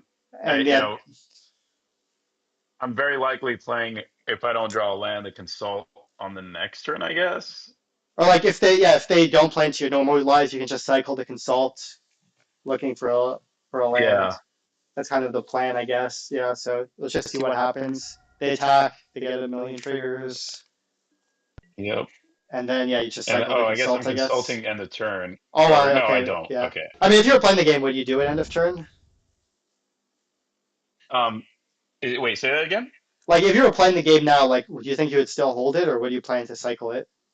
Um, I don't know. Like in the moment, it felt like I was definitely considering it because if I don't draw land, it just feels like I'd rather be able to play something on 4 than spend my turn consulting for a land and then holding up a No More Lies. And I'd end up having to go shields down anyway. If I did that for at least while I'm looking for the other land, and if they wanted to resolve the cat, they're going to do it, right? But yeah, I don't know. Like, I'm not sure what the right play is there. Yeah, it feels kind of like. I mean, another question is like, do you want to have a consult in your hand, or like, would you rather have a random card? I mean, maybe you're thinking, a part of you thinking, oh, if I play consult, then they can resolve the cat, and that's bad for you. And then it's like, can you afford to play around that? I mean, maybe you can. So like maybe that's a consideration. But the problem is that if you don't draw a land, then you're gonna have to tap out anyway, and then they could resolve the cat anyway. So that's like one pressure point on it. Yeah. Like I feel like the main reason not to cast consult is you're like, oh, I don't want them to resolve cat. I want to keep up No More Lies and then like play 5-drop. The problem with that assumption is that like you have to top deck a land. But like I don't know, maybe that's like you're like 38% or 40% top deck a land. I don't know what the odds are. Probably like 40%, for maybe higher. So it's not like horrible odds. But like obviously like outside of cat, like you probably would want to cycle to consult because like look at your hand, you have like multiple other 4-drops. Like you're never gonna cycle to consult this game, and like Right. yeah, and it's like kind of important to start casting these cards. Like you kind of want to hit a land and start casting these 4-drops. like either start cycling the Meringue or get the Overlord down and just like start spamming stuff so that you can like resolve this Ultima or whatever. Start resolving Elspeth, like that's how you win. Because you're basically Yeah. never kicking Consult, right? So like the only reason like to hold it, I feel like would be like you're scared of them resolving Cat, and it's like can I afford to play around that? I don't know. It's not crazy. Like in the game, you probably be like, oh, I feel lucky. I feel like I got a land on top. So I don't know. Yeah. No, I think you're right. Yeah. So I mean, you see me hovering over it, but in the end, I decided to gamble. Yeah. I think I play the Overlord here. So And you I left don't the know. I resolving don't know. Cat anyway. Yeah. So exactly, I kind of just like I don't know what my brain is just like. I contradict No, but you myself pass. You immediately. pass, and they do nothing. Oh, Okay. do I? No, I Oh, play it. Yeah. okay. Yeah, The you get tie binder, which Tidebinder. is I mean, it's kind of interesting yeah, because like one thing to keep in mind is like you do have the ultimate next turn, so you could almost be like pass, and then like they do have a good amount of pressure, but like not an insane amount because like this is also where it comes to mana efficiency. So they have 4 mana untapped, and it's like what are the plays they could make this turn? And the only cards they could play this turn are like Curiosity, Floodpits Drowner. I mean, obviously if they have Shark Typhoon, it's insane, but yeah, basically, what I'm saying is there's not that many things they could cast this turn, so that might incentivize you suddenly to pass whatever the turn, because then you either if they play Cat, then obviously you don't want to play the Overlord, you'd want to normalize it anyway, and like right. so like maybe that will incentivize you to pass, and you could also be like I'm in a bad spot, but they don't play that many counter spells. Maybe I can like meringue or no, like maybe I can try and hit my fifth land with a cantrip, and then I can set up my Elspeth or Ultima. Like then you're like next turn I can play Elspeth, they counter that, then I resolve Ultima or what, vice versa. So like Yeah, because like you're kind of in a way like I don't know if like playing into counter spells is the right way to put it or Tidebinder because you saw they had two, so maybe they play 2 to 3. Like obviously if they have Tidebinder, it's about outcome, and now they already played it, so I can't say it before they played it or whatever. But I guess the main thing to say is like being like what are the plays they could make this turn, and being like they could mostly play a flash creature or counter spell. Okay, so like maybe I can pass back because maybe if they don't make a play this turn, that's how I can inch back into the game. Because if they untap and don't spend any mana, then they spent their whole turn not doing anything. Then that's a good development for me, right? And it's like maybe yeah, that's a reason to absolutely. pass. But also you could be like, oh, I need to just land the Overlord. But also it's kind of because like that's kind of taking advantage of Yeah, I their know. deck a bit. Yeah. Yeah, and then now I'm also in a position where it's like I have to top deck a land to unlock, The fives, yeah. uh, yeah, the fives, and so yeah, in multiple ways, I think I just put myself in a pretty losing position here because of that. Yeah. I think in the moment I was like, oh, I got tunnel vision on the Overlord because the only The games I count win the vial, against this take it deck, down. Oh, sorry. yeah, exactly. I'm like, I wanted to start the timer. And yeah, the Overlord is my win condition, and I just Yeah. got really tunnel vision there. But Yeah, I guess one thing to add is that like I didn't keep in mind they do have a soul stone in place, so they could spend the mana to activate their soul stone, which can give them some value, I guess, which is like a reason to get the Overlord down. But I guess the kind of what I'm trying to say is that like let's say you're like I'm behind, like let's say you feel behind, but you can kind of realize the shift is happening. Like you're like, oh, I feel behind, so you feel behind. But then they do this thing, they pass with 4 mana, and it's like, okay, maybe if they don't spend mana this turn, maybe that's a way I can pull back ahead into the game, right? So it's like you were behind, but maybe then passing with mana gives you access to like, okay, maybe things are going fine now because now maybe I'm in an okay spot. But obviously, I didn't like the fact they have Soulstone makes it worse to pass because they can just activate it, I guess. Anyway, so yeah, you so play Ultima, yeah, at resolves, this and now point, somehow the game looks good or whatever. So we'll see. So they can activate it, bring you to 1. I guess never mind, it doesn't look good. I guess you yeah. play So they bring me to 1, and they probably have a okay. Yeah, so that. So you can they rip take a the Elspeth, I'm guessing. yeah. Maybe if you draw a land, you can. Well, maybe they ignore the Elspeth because the bat kills you, right? Maybe they should have taken the meringue, honestly, because the bat literally kills you right now, right? So. Right. Yeah, that's a good point. Well, you can cast meringue. I mean, maybe they have removal. I don't know if it says non-land on it, so they can't bounce the soul stone. Yeah, it does. So. So here, I think my only real play is. I mean, I'm about to play a consult, which I don't think is correct. I mean, I could demolition field the soul stone and play Yeah. the Well, cat or the you can bird. demolition the soul stone and play the owl. Yeah. I mean, that's probably the best play. Um, Yeah, maybe you missed the play because like that's actually kind of Yeah, I stabilizes you must have missed basically. it. Yeah, Yeah. I could have stayed, possibly stayed in the game. I mean, I'm dead to a lot, but yeah. I mean, at least you're not like it might be the best odds whatever to win. Yeah, this is the horrible when Yeah. you're on the play in a bad matchup. So you're on the play, but you're still this might be bad anyway. I don't know. That's also the other thing I don't like about control decks. Like they're on the play, but it kind of secretly feels bad because your hand's just all. I'm gonna fall. I don't know if that's the right way to put it. Yeah, I don't know. I like this owl or whatever because I feel like it's a good card. So I don't know if I would side it out, but I don't know if that's good. Yeah, That's kind of lazy coaching. bro. Yeah, Yeah. I also bringing in the second base. I have no idea what was going on in my head. Yeah, there. like I feel like this don't owl is a think lot that's better than the correct. meringue probably in the matchup. Like it seems good against them because it's flash, it blocks their guys. You know, it's Yeah, you're absolutely right. Yeah, it seems like I it's don't know what I good. was thinking there. Yeah. It's. I So mean, like anyway, I actually wanted to be playing four of the owls. for the matchup or In general, like I yeah, mean, it just feels really good when it lands. yeah, So I keep this. It's three lands. I have yeah, two archives, which is pretty brutal, but I'm on the play, and I have a yeah. seam rip. It's not like you got I anything don't to know. do anyway. Yeah. I mean, it's not like if they enter untapped, you're gonna do anything with them. So you know. Yeah. Probably the real So it brutal felt thing like a is that they pretty. make you start making decisions and you don't want to think about surveilling. So, but Yeah. So anyway, I, but I'm not. I don't think I'm keeping this seam rip, right? yeah, it seems pretty Like it looks like bad. I don't. Oh my, it looks like you did. Oh, well, we could talk about it for a second. Like, what would? Oh, did I or? Yeah, yeah, you kept it. Oh shit. Okay. Well, I Yeah, guess that's pretty. this is what I mean by like the philosophy of like having the overarching uh mana efficiency way of viewing things helps. Because like if you see Seam Rip, it might be like, maybe I should keep it because it's a cheap removal and they're an aggressive deck and all this. But if you're more like the way that I win is by being more mana efficient to them, you're like, well, I don't have my forced land and I don't have any top end. So what I'm actually kind of looking for is I want my land drops and I want top end. And I already have a lot of removal. Yeah. And like I have Day of Judgment, I have all this. So it's like that would be the reason like not to keep Seam Rip is like, yeah, I have too much removal or whatever, and like I'm looking kind of for lands and top end because that's what I'm missing. Yeah. Yeah. Yeah. No, absolutely. Yeah. So Yeah. yeah, I mean, let's see what even looking happens. at it now, I'm pretty shocked that I kept Yeah, it. kept it. So they do Yeah. play duress.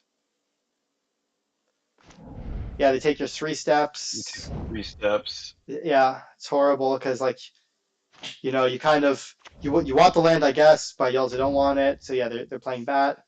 Yeah. This is classic control. Like you have a bunch of mana, but nothing to do with it. And you're just sitting there like a doofus, I guess. So I don't know. I guess Yeah. you Seam Rip this. And we'll see what happens. Yeah. Let's see, is this a preacher? Yeah, I used to always make fun of Ryzen back when I was playing the mouse deck because it was like so bad against Yeah. some like if they I guess it's not that bad. Well, it's pretty bad against preacher. I mean, so what they took your other Seam Rip?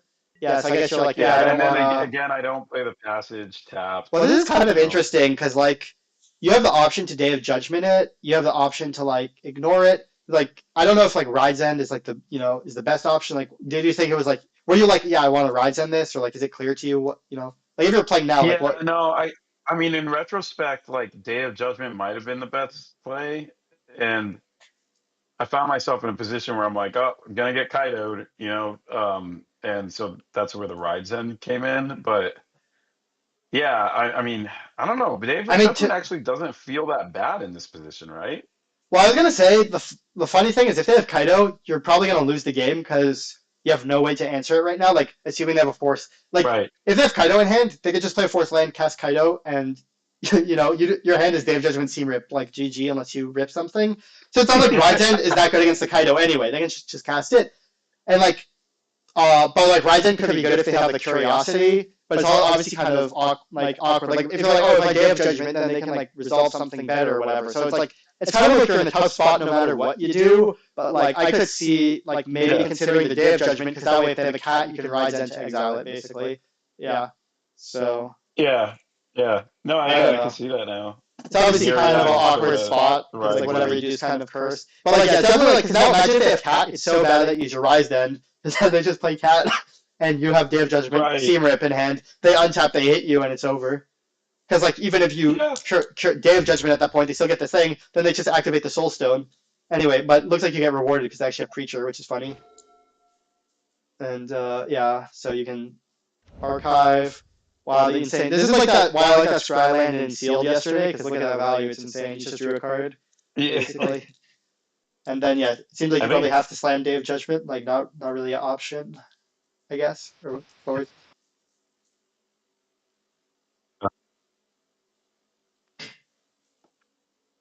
Oh, I do play. yeah. Yeah, I don't know if you could hear me. I don't know if the audio cut out for a second or something. Can you hear me now? Hold on, give me a Yeah, I second. can hear you. I think, Can you hear me? yeah, I can hear you. My AirPods cut out.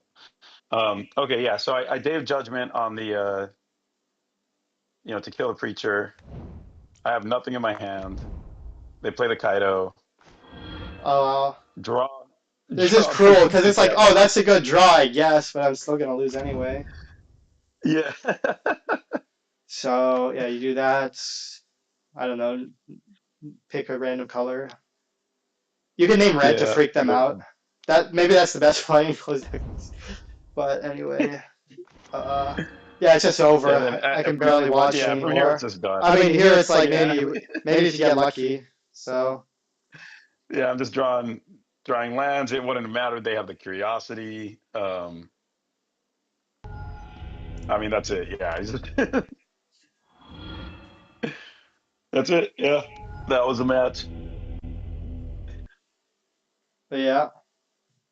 Um. Yeah. Did you have any more you wanted to go over, or do you want to Let me see. this Let me see. I think I have more from the same. challenge? Yeah. You could see I Yeah, couldn't preacher keep my challenge. disdain for control from seeping through the whole time, but it's good critiques of it. Like the problems with it, like it just puts you, it like forces you to put yourself in bad situations. Like no matter what you do, something's gonna go bad too much, and uh, that's how I felt. Like the Yeah, sideboarding was against blue black. Yeah, yeah. it's like because if you think about real, It's brutal. It's a brutal deck to play. yeah. Okay, so here's the next round. Let me. Oh, I have to reshare. Give me a sec. Oh, wait? No.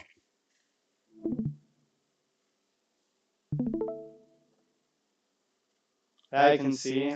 Okay, Okay, you can see it. yeah. Cool. This is a troll hand for sure, I guess. Yeah. Yeah. Oh wait, my bad. I have to. This is the wrong player. Give me a sec.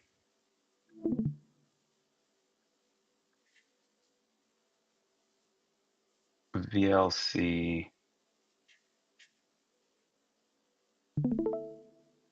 Okay. All right. Whoops. So yeah, I have a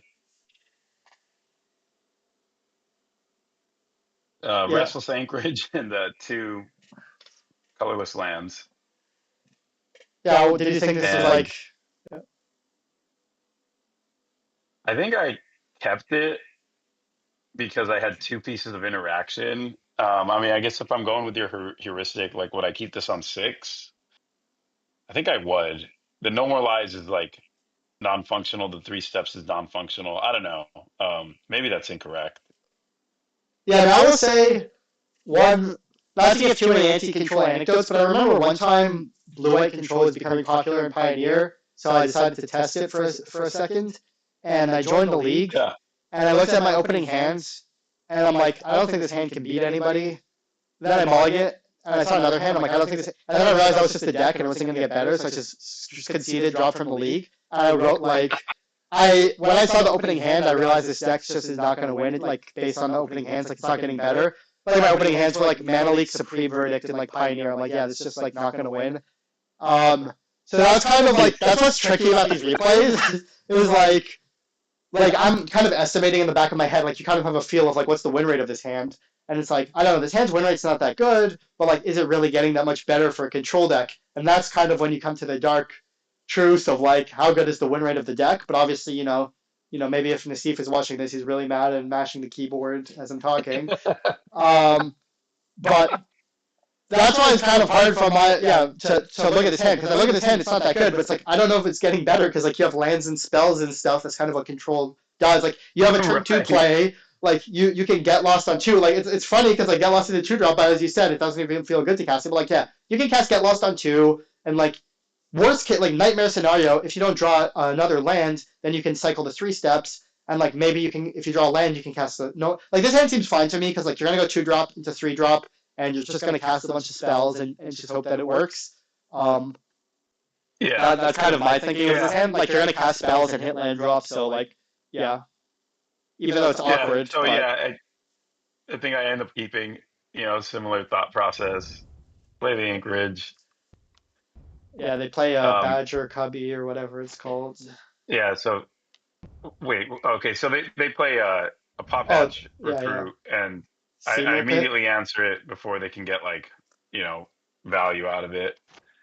Yeah, it seems reasonable, and they play this thingy, and then Yeah. And I think this felt like a answer immediately kind of situation.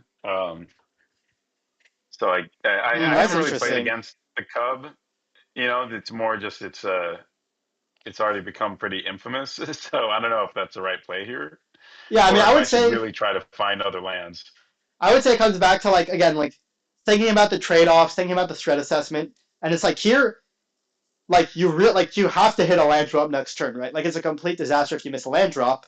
So it's like maybe it's a good opportunity to cast those 3 steps ahead. And it's like you already like how much you really care about this cub because like it makes them mana, but like you have Beza and split up. So like Beza can block the cub pretty well. You could Hmm. potentially split up the board away, and it's more again. This is like planning for next turn because it's like okay, I can get lost. Like this is like the instant gratification of like okay, I can kill this cub now my turn is good, maybe.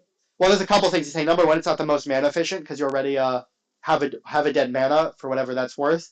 But Yeah, it's kind of like, okay, this turn you can get lost the cub and have your fun or whatever and be like, ha ha ha, I had it. Like you could like you know what I mean? You can be like, everybody said good cub's good, yeah, and I killed it. But then next turn, look at your hand. I mean, oh my god, it's horrible. Like you're probably gonna have to cycle this 3 steps ahead. Maybe if you're lucky and you draw a land, you can cast the Beza or whatever. But like your hand is awful. So like maybe I would be like I want to take the opportunity to 3 steps because like I don't know if I'm that scared of a cub. Like it makes them a mana, but you have split up anyway. You have Beza anyway. Like get lost English feels kind of bad because like you kind of want to use get lost later maybe. Any like if you don't get lost, you still have the get lost for later. Is what I'm trying to say. I mean because like the like yeah, you have a lot of ways to deal with the cub with the Beza and the split up. So like anyway, that's why like I might 3 steps because again it's just the way to break it down is like if I get lost the cub, what does my next turn look like? And it's like it's kind of weird with the cub because you're like, oh, they're getting extra mana. So it gets weird with the mana efficiency because it's like, oh, if they have cub, then they can make an extra mana. But in a way, it's like, are you that scared of them using more mana? Because then like maybe that just extends them into a split up or like whatever. You know what I mean? And again, it's like, what do I give up? It's right. like, okay, I'm denying them a mana, but I'm also denying myself a mana. Like I'm guaranteed can't use the colorless mana from That's a the really demolition good field this point. turn. Because it's like, yeah, that happens a lot. Where it's like, yes, I can deny them something, but I'm also denying myself something. That's kind of what was coming up as the kick consults. So like that's why I probably wouldn't get lost. Like I'll be like, they can have the cub because like I'm thinking my next turn. Like if it was 3 steps now, I could imagine playing a normal game. Like I 3 steps now, I discard a card and I hit my land drops and I cast bases and split ups and get lost. But if I get lost now, then the next turn, like I don't know, they're gonna play some random creature. I'm gonna cast 3 steps. I mean I don't know. It's weird, but yeah. So Yeah. No, yeah, really good point. Yeah, I definitely got tunnel vision there. Didn't even think about like, what happens on my next turn, especially if I don't draw land or don't draw colored land. Yeah, did the get lost. yeah. Also, like a subtle downside of get lost thing is like if their hand's bad, it gives them Oh, I stuff guess I to use didn't. maps. Oh, okay, you didn't. You just pass. Yeah. Well, this is I yeah. guess Oh, I because you have three yeah. steps up. You have three May- steps up. Good, good. Yeah, maybe that's what I ended up Yeah, and yeah. And yeah, this, I let them play out the pop hatch. yeah, yeah. Then So, yeah, maybe I did the right thing here. yeah. Now you can just cycle the 3 steps and try and you know cast the Beza next Yeah. turn maybe or something. I don't know. Okay, and they have a land. Okay. Oh yeah, you're trying to get cheesy. No, Oh, cycle the okay. three steps. Can you cycle it for 3 mana, right? Yeah. No. Well, what do you think about like? Do you think you just forgot about cycling it, or were you like, I need the colored I mana? Is must that have what? completely forgotten about cycling it. Like it must have not crossed my mind Or because it maybe just you got, seems really dumb. yeah, maybe you got fixated on the colored mana. Maybe you're like, probably what you were thinking was like, I need colored mana, so I need to crack my demolition field to get colored mana. That's probably what you're thinking. Yeah, But obviously, and maybe you were like thinking, oh, I can 3 steps to like clone my Beza. But the problem is you can just try like 3 steps to get colored mana and just like be like, whatever, I have colorless mana. So yeah, because obviously it yeah, looks, yeah, absolutely. Yeah. So here, yeah, what's the play here? Because I mean, I could play Biza, I could play Split Up, and tap the passage, I guess. And then get rid of their Badgermole. And I mean, they could play. So if I play Split Up and get rid of basically the Badgermole, that gets them down to 3 lands. They can end up with 4. Play Ouroboros or whatever it's called, Ouroboros. And then I have a like on my next turn. It's kind of awkward. well, I guess I have a like Get Lost and No More in Lives. this situation, like I would be like, it seems pretty tempting to play Beza because like number one, it's mana efficient, and number two, if you split up, you're not really getting good value. Like if you split up their cub, I mean, if you think about it abstractly, you're trading 4 mana for 2 mana basically. Because how much you're only like if you split up and you destroy the cub. Yeah, Well, first of all, it's awkward for a lot of reasons. Number one, it's awkward because you kind of want to wrath away the Paw Patch bunnies because you can't like your get lost is like if you look at it, I mean, I don't like I'm trying to like say it in like the quickest pathway possible, but it's kind of like you kind of want to split up their bunnies because of the get lost, but also like it's not yeah, like split up their cub is even that good for you. Um, like I like what's the reason not to play yeah, to like slam the Beza is kind of what I would be thinking because like you can slam Beza and then like you can you can just chill because like literally none of their guys can attack into it, and then you can just like either they have to play more guys to make your like Wrath bigger, and you can even potentially like start setting up cloning Beza and stuff. Obviously, it's legendary, but yeah, I mean, I would be thinking like, is there a reason not to slam the Beza? And like, yeah, I don't feel like the like splitting up their board like very good here. Like, would you like, you know what I mean? Like, I don't know like what's the most yeah, like the best way yeah, to like to say it, but like, yeah, I feel like you want to wrath away their bunnies, but I don't know if that's not really like explaining the line. That's just kind of saying my opinion. So I'm trying to be like you know. But like is it yeah. from your perspective, you know what I mean? Like, is it close to you to not slam the Beza? Because you could be like, okay, I don't want to slam Beza because like it's like what do I accomplish by playing Beza? Basically, you stop all of their attacks, so you gain like a ton of life. Because like you could technically like pass with counter spells or whatever, but it's like you don't even want to counter a lot of things because you have a Wrath, and like playing Beza is kind of good with your split up because like if they play another creature, then like all their creatures are tapped, but like playing Beza means their creatures are untapped, right, for your split up. And also Beza is obviously the most mana Right. efficient play. So I don't know. I guess like I would be almost thinking like, what's the reason not to play Beza? I guess because it gains so much life. Like it blocks all their guys. I don't want to use the Wrath. But I don't know if that's No, like yeah, the that, most. that makes a lot of sense. I get my blockers, gain life, and yeah, it opens me up for you split up, kill the pop hatch recruits the next turn, and Yeah. then if I'm lucky, I might even be able to hold up No More Lives if I draw another land and stuff. So yeah, I mean that definitely feels like the right play. Um, Yeah. It I looks mean, it like you're looks like I going am for it. untapping.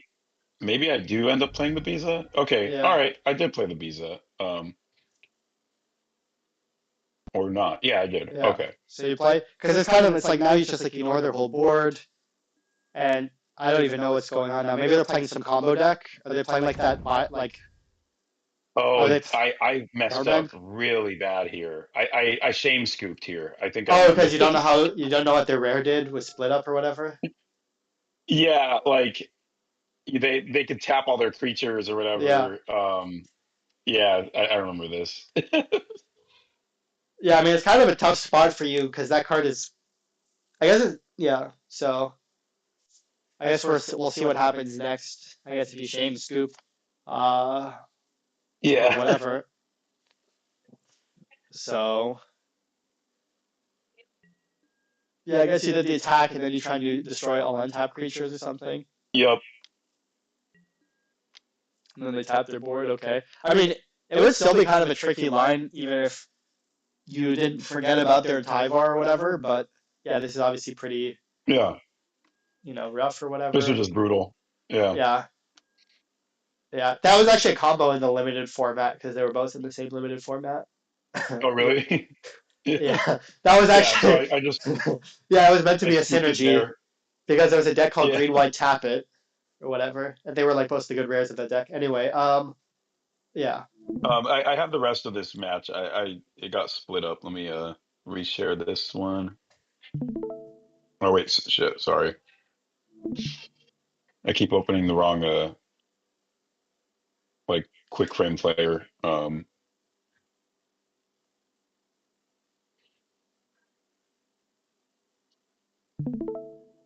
Okay, so this is game two. Um, Okay, yeah. so So I'm on the play, two land hand. Um, yeah, I don't know. Two land hands with this deck seem kind of bad, but I keep it's not you, like it's the deck. That's the problem with control. yeah, Like your hand's just all these like random removal spells, and it's hard to make do because all the cards are like 2-for-1s and stuff. Uh, yeah, but yeah, I don't know. Like it's damned if you do, damned if you don't. Like it's kind of hard to mull this. I mean, I don't know what Nassif would do. Maybe send a screenshot on his and then I'll block you on Twitter maybe or something. But that's the only way to really yeah. know. So kept it. Figured it will answer most of their early drops. Yeah. I mean, the Llanowar elves here. Uh, I think I'm supposed to. I slow them down here, right? Like bolt the bird or whatever. Uh, I don't know. I would might go against that heuristic here because of another heuristic of mana efficiency. Because you can just like again, it's like how are you shooting yourself in the foot? I mean, you can look at the way this game is developing. Like think like you could go 2-2-1, right? Because if you go if you play Seabrip now, it's actually kind of really bad for you if you think about it, right? Because Oh, then they get to interesting. resolve Yeah. a 2-drop. And like you could literally just go pass with counterspell up, counterspell what they do, untap, seam rip, pass with essence scatter up again. And it's like, why do you have to kill the elf? Like you're just gonna counter whatever they play anyway. So like, yeah, Yeah.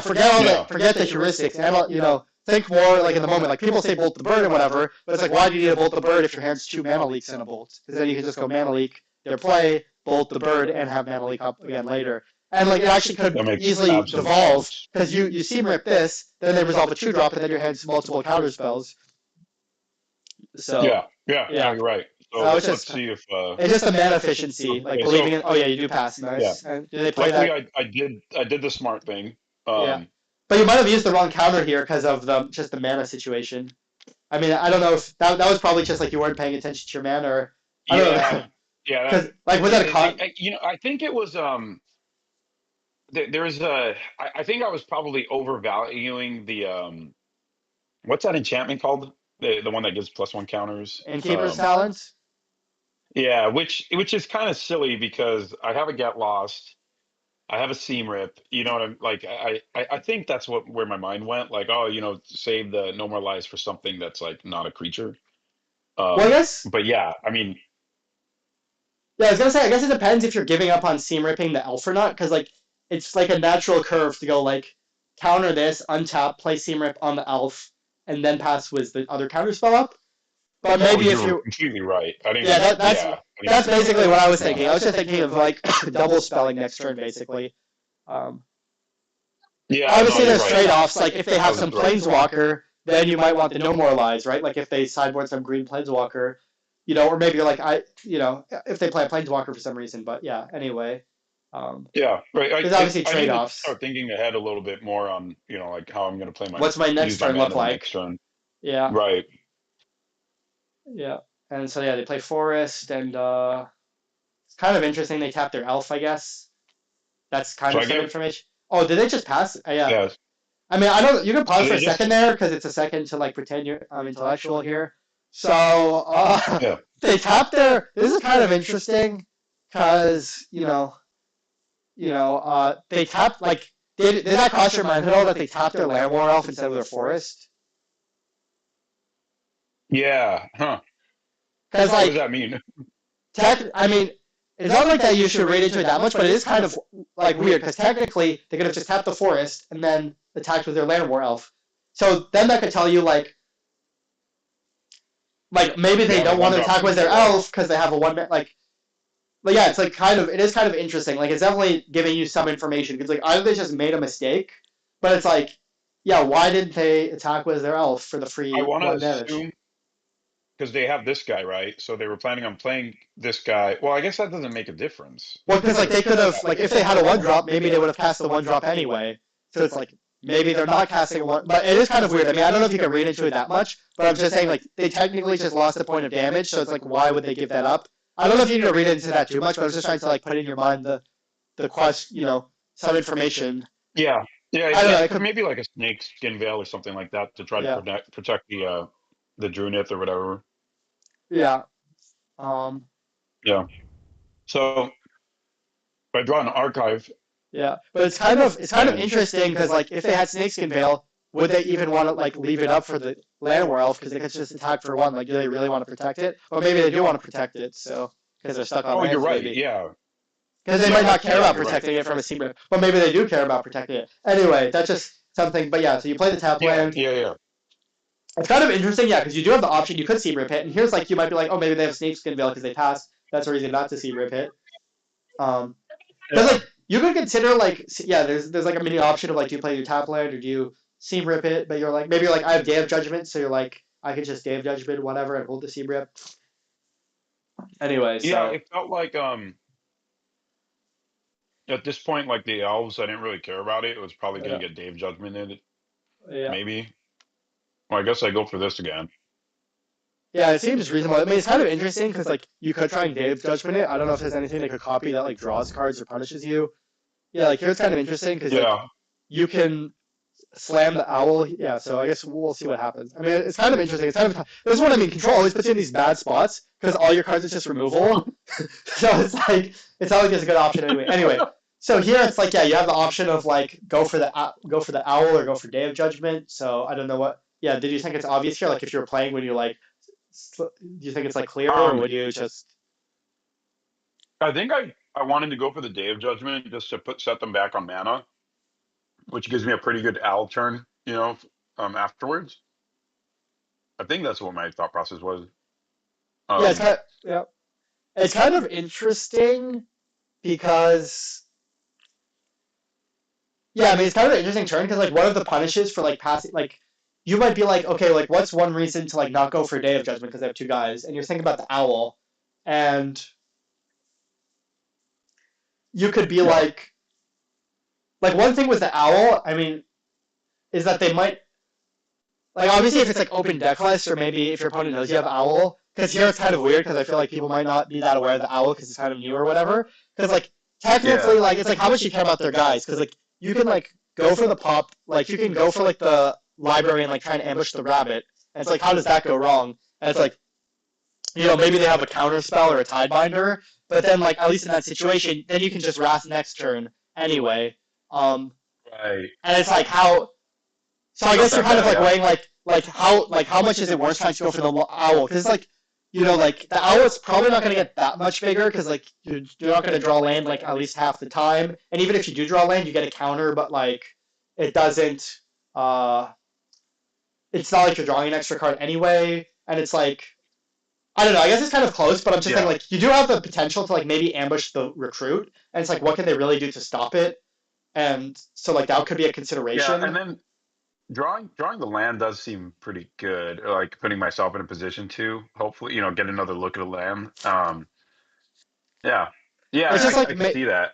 it's like maybe you could blow them out, but like maybe you could block the pop hatch and then you don't even need to RAS the thing anymore. But obviously it's kind of a tricky line. And again, it's like thinking about what goes wrong because it's like, okay, what if you RAS? Like what's something that goes wrong if you RAS? It's like, what if they kick a pop hatch next turn and now you want the RAS for that, second pop hatch? Or like what if you RAS now Right. and they play that other whatever it's called, the blue green guy, another one, and then they play a one drop. So it's like, do you really need to RAS now? Because maybe you can just play the owl and just like chill for a bit because like you're pretty far from drawing more cards anyway. So like I could see maybe holding on the Wrath just because I'm like maybe I don't need to like Wrath right now, but obviously it's kind of close. Yeah. but just being like, yeah, like So maybe let's I see can what. ambush the thing. So yeah, we'll see what happens. Yeah. So yeah, you Okay. So pass. it does You're look looking for the like. ambush play. Yeah. Yeah. Yeah. Wow. I don't remember anything I did. I keep thinking I'm going to do the wrong thing or Yeah. Um. So yeah, They they play a play. So bunch of this feels cubs. great. Yeah, you can ras everything away, and yeah, you could even just take it. I mean, it's kind of interesting because here it's like, yeah, you could like hold the owl because you're gonna ras. Like I Right. don't know if you were considering that. Like maybe that's a better play. Maybe I I guess think that's I kind of wanted. interesting. Yeah. Yeah. I was prioritizing the like I'll sacrifice the owl so For I can get the land. Like hopefully get another look at the land. Um. Yeah. I don't know. Maybe I shouldn't have done that. Like I, I have a turn four play. Maybe it doesn't matter if I miss a land drop, right? yeah, I mean the thing I would say is that like, what do you really need the land for? Because like, look at your hand. Like after you Day of Judgment, like Right. if you cycle the owl, what's your hand? Get Lost and Seam Rip. So it's like you don't really need more mana sources to cast it. Um, in Yeah. this spot. Like I'm Yeah. not trying to say you shouldn't try and hit land drops, but it's like in this spot, like are you really using the land that well? You almost don't have gas because your hand's like two removal spells and an owl. And you can also think of it in the way of like if you play the owl now, you're basically cycling it, and it's like, do you want to cycle the owl or do you want the owl post wrath? Because like it Yeah. might be a Yeah. good thing to play after the wrath to play the owl because like you don't have a win condition right now or whatever. Um, so Absolutely. yeah, Yeah. No. but also Yeah. you In consider your retrospect, streams. I Yeah, think yeah, probably made more sense just to take the damage and take the two or whatever it is. Wrath, save the owl for later. yeah, yeah. Here it's So funny yeah. because you could almost consider like playing the Elspeth on that board, which I guess, but maybe that's wrong because they have like 700 mana and the Oh, Rhythm, so interesting. never mind. Like I forgot they had two cup that doubles it, so they have like nine, 3, 6, 9 mana. So yeah, I guess just Wrath Oh, is these fine. things stack. That's I'm pretty insane. sure. Oh my god. Because if they don't stack, if they only have Wow. 5 mana, then like maybe you could play Elspeth. Because the thing is, like, imagine if they have a negate and then like you play Elspeth and then negate it. You know what I mean? Yeah. Yeah. Get it down while I can. But like Yeah. they're gonna have Yeah. You're nine right. mana, so probably with the Biorhythm, I don't know, that's scary. So I guess Yeah. just Wrath is fine. Yeah, I'm pretty sure they stack, but I don't know. So yeah, so yeah, this happens. Let's see, anywhere else. Wow, and then it's just like playing limited because like their cards aren't even that good in limited. I don't know if you played Edge. Oh, you said you did. Yeah, like Gene Pollinator was like okay, but it wasn't even that good in limited, which is funny. Anyway, Yeah. It Elspeth is felt really good in good in like limited. sealed, when you're playing like the bait, like the green, 3 or 4 Yeah, color. Like that. That's kind of the only time I yeah. enjoyed it. It's just kind of it's a dubious card, so it's kind of funny when you're just like flexing on the power level difference. Like here's my Elspeth, nice one Yeah. two whatever. So yeah, they Rhythm for that, but you have Elspeth, so it's gonna be tough for them, I guess. Yeah, you could just Seam Rip the Cub, I Yep. guess, and then like maybe plus the Elspeth, maybe because you can't destroy anything anyway. Yeah. So I think I was just all in on like tokens, and then I'll just go in for like a big, but yeah, you know. I mean, do I main phase the consult here while they're tapped out? Because they do play like a Semic counter spell or whatever. Or is that getting too cute here? Like, I mean, I would say again, it's like just thinking of like what's this is probably a spot where it's probably almost impossible to lose. Like I mean, it might be. I don't know if there's a removal spell they could have for Elspeth, and I mean, it's not impossible. Like you don't want to use the word impossible, but it's like I guess yeah, the question to ask is like, what's the? I guess just like, what's the reason to hold the consult versus what's the reason to playing it? And it's like you can be like, okay, the reason to hold the consult is like maybe it gives me more information. Maybe they play like Uraboid, and like you don't want to use the get lost. Like you want to like maybe it's fine to hold it because like let's say they play Uraboid, you'd rather get lost the Uraboid so they don't get counters, right? Um, yeah, where if you yeah, consult, maybe then yeah. they play Uraboid. And it's like, okay, what's the punish for holding consult? Maybe they counter it, but like maybe you don't really care if they counter it because you have Elspeth in play and like they can't do anything about Elspeth. Right. It's not Yeah. like they play Pithing I Needle or whatever, probably. So let's see what I did. Yeah. So I decided to hold the get lost. yeah, because like they could Probably have an thinking of Uraboid or Urboid. something. Yeah, who knows what? Or like maybe some weird ansem. Yeah, so you do Yeah. this. They do nothing, and I end step Yeah, the consult. yeah. Um, So this feels like a pretty easy consult and fountain port, right? Why did I grab the No More Lies? Or maybe like maybe they have some flash card is one of the ways I could lose, like if they have the owl or something. Hmm. Yeah, and then I guess yeah, I you're think like here maybe I'm the thinking I can kill him next turn. I can two, make four, six, two. 8, 10. Oh, is it fountain Yeah. port? Sure. Yeah, I mean, it feels like It's kind of like a weird spot because like it feels like almost no matter what you do, you're gonna win. So I don't know if there's anything that intelligent to Oh, say. interesting. Yeah. In a way. Well, I'm So trying to I be guess you like want to I play don't know the if other I one here. yeah And, yeah. yeah. I mean, I guess like in this spot, like the thing to think about is like how do I lose the game? Like that's what you should be thinking about. It's just like how do I lose? And then like you don't want to like waste too much energy though, because like you only have so much time that you can spend thinking on these decisions. So it's like how do I lose? And if you can't think of a way, just like make decisions and like just click buttons. It's fine. Yeah. You know what I mean? But like Yeah. literally the only thing you should be thinking about is like how do I lose? And like if you and then click buttons. Like that's like the best way to play that turn, kind of I guess. Yeah. Um, Love that. then because like you want to balance being efficient with your thinking or whatever. So yeah, it looks like yeah, I don't know, like maybe you want to split up because their deck's all creatures. Okay, you are sideboarding. Uh, I'm not sure why I put the flanker in. yeah, I mean maybe sideboard a What was I counter. thinking there? Well, probably it's just like block a guy, gain life, scry. It's like a bad kitchen finks. I mean, I do feel like yeah, when you're siding here, like why, like I feel like why do you want like yeah, like what like I'm trying to like do you like I feel like the counter spells are like not that like what made you like you sided out the Ultima and the librarian, like were you like did you like the three steps, were you like I need card draw, because like three steps doesn't seem very good in this matchup to me, like Yeah. and the I meringue think kind I of too. need to stop valuing like so I have two like in prior builds of the deck, I wasn't playing NES and scatter. So like the only counters magic was like normalize and three steps. So I'd always keep like it's basically a fifth counter, like a hard counter. And I think I was just kind of blindly following what I was doing in prior builds. Not to say that that was correct either, but looking at it here, like it's kind of insane to keep the three steps, especially over the bird.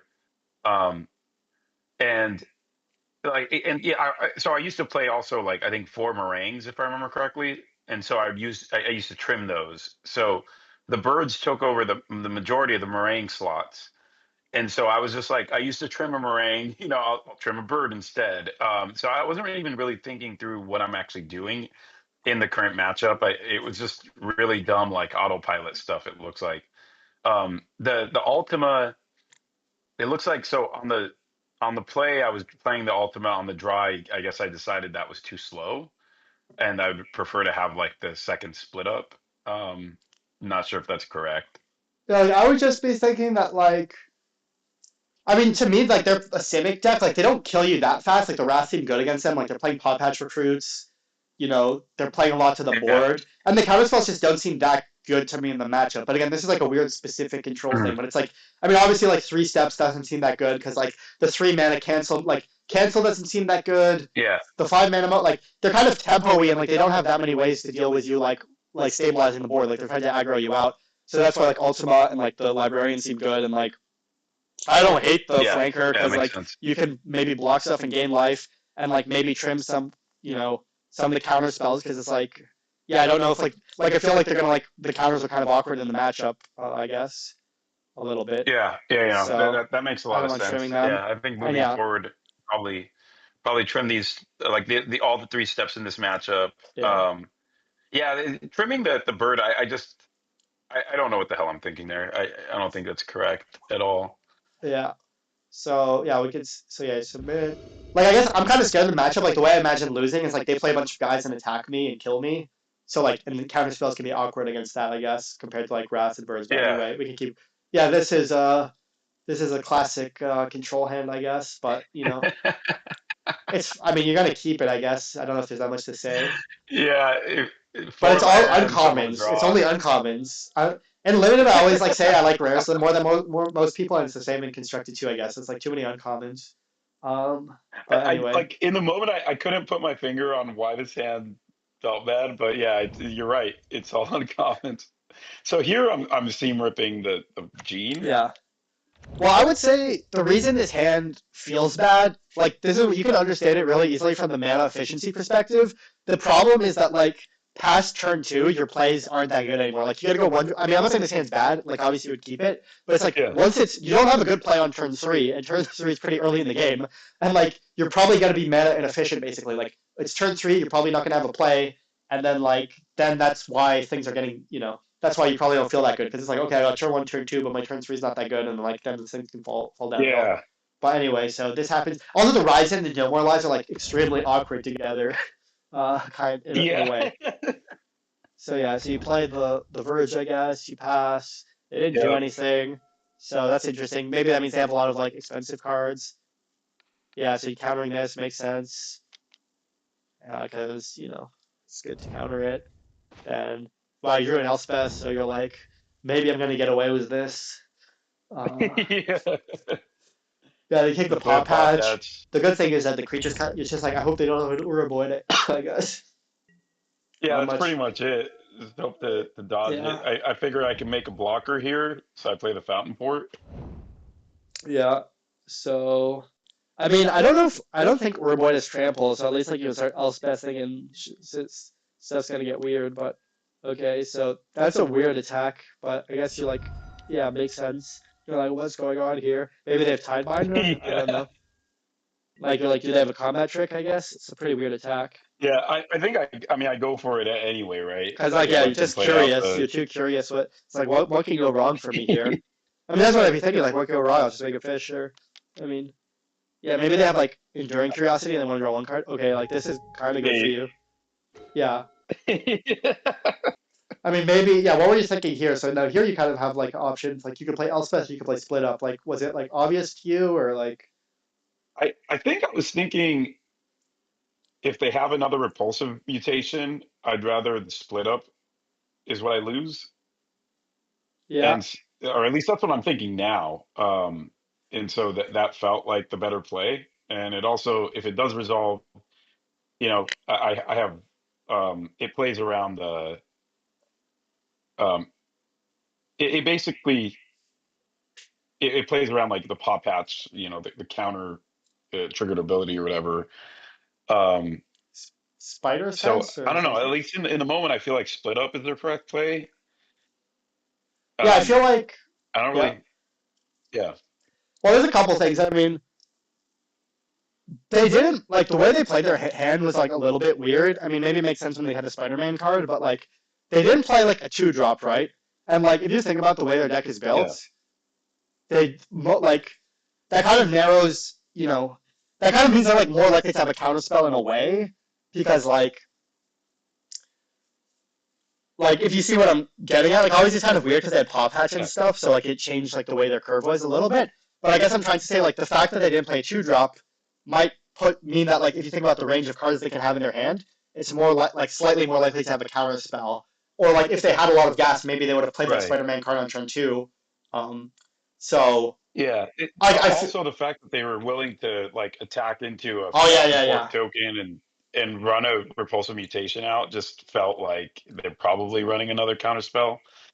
Um, yeah, I don't know. So yeah exactly. Like actually yeah that's a good point. Like that last turn, if they had any good creature or whatever, they would have played it. So it's like pretty likely they just have a bunch of counter spells. Like otherwise they wouldn't have just made that attack. yeah, And it's like the thing is, if you go for Elspeth and they counter it, it's kind of awkward for you because then they could like untap play Uraboid, then you could like split up, but then their creatures are tapped, so they get to untap with still like it just makes sense to play the split up, yeah, yeah, here and just be like okay, like and like try and resolve the Elspeth, I guess maybe next turn. So like they can yeah, mutation this, and then like they unweb their guy. Okay, yeah, for the Val. So you're like okay, I guess you can't do anything. Uh, for yeah, a second, I was considering like, oh, let's ride in the the token, token. but it's worse than that. But Yeah, it's not even exile a tap creature. It's uh, oh, it is a tapped if it targets a tap permanent. So I guess yeah, maybe you could have rides end it on your turn. Well, yeah, this is kind of interesting you because like didn't you could have play. rides end their guy. Like, yeah, maybe I could have seen Yeah, considering because of repulsive mutation only counters if they have like a guy, right? yeah, yeah, So yeah. like, what You're were right. Yeah. yeah, like So were like yeah, here's kind of weird. They didn't play out the bunny, pop hats, right? yeah. I mean, maybe like I mean, yeah. yeah, I mean, that could be bringing you to mind. Like maybe they have a flash creature. Maybe obviously it's weird. Like a lot of weird things are happening. Like because of the turn with the counter and stuff. But this is also kind of like it's a weird spot. That's another problem with control. It creates a lot of weird spots like this. But um, I guess what I'm saying is like, I mean, the first thing to think about is like on the end step. It's like, is there a reason like not to Ride's End or to Ride's End? Like it might be like I guess you're like that. That's just like one question to ask. Is like you're like maybe like I don't want to Ride's End their rabbit because I have the fountain port to block it anyway. But you could be asking like, is it getting a lot better because the rabbit protects another creature from Ride's End anyway? It's not like they're gonna attack into the 1/1. Like that's the first yeah, question before you even ask anything. Like I guess I'm not gonna like over like sometimes I'll say like you don't need to like it's you don't want to assume your opponent's plays are always making sense because like a lot of the time their plays aren't making sense. Not to say that your opponent plays here is not making sense or whatever, but like yeah, sometimes I'll be like, oh, like if they had like I'll be like, oh, if they had a spell, they should have played it here. But then like they still have the play. They just like didn't play it because like they didn't agree with my assessment, I guess. So I guess I'm not trying to like I don't want to like spin a narrative where it's like I guess what I'm trying to say is like in my experience, people make weird plays a lot. So it's like kind of hard to like go too much into it. Like it's like yeah. oh in a way. But I don't know. I guess like the main question I would like the first question to ask is just like should you rise end or not? Like if you're looking here, like do you feel good about like not rise ending it? Like what were you like thinking, or do you think you just missed it, or Yeah, like I mean, it definitely feels like if they have another repulsive, it's bad, right? Like that's the thing that kind of screws up my Elspeth. Um, and so like in retrospect, yeah, I should have rides ended the paw patch. I'm also wondering if they're playing around like a board wipe or something. You know, they probably have one creature in hand, maybe another land and and a counter spell or something like that. But I think what I end up doing is deciding like I have the consult, so I should just run out the Elspeth at this point. yeah? I mean, I feel like that's you like. Well, I would say like a couple things. Like number one, I was gonna say if you rewind to last turn, I actually could have seen like the turn because I got confused. Like for a second, I thought Ryzen was attacking creature, but it's tapped. So like when they went to counter Yeah, your whatever it's called, when they went to counter your split up, I could have seen Rides ending their bunny here, just to like yeah they got to untap yeah, and play another one. But like the problem is if you don't Rides end now, then they have all the bunnies in place. So, like when are you gonna Rides end? And like obviously it's only a 1/1, but it's like maybe it's just like worth it to like Rides end it here. Like it's the same yeah, question kind of on the end step. Like I could see Rides ending here because like it's like the only reason not to like because basically the problem is because of the bunny protections thing, it's kind of hard to use the Rides end when the bunny's in play anyway. Um, so I could see like, right, yeah, I mean, maybe the arguments are like, oh, I already can check the bunny because I have Restless Anchorage and I have Fountain Port, so like I'm gonna hold the Rides end. So it's like not crazy to hold it, I guess.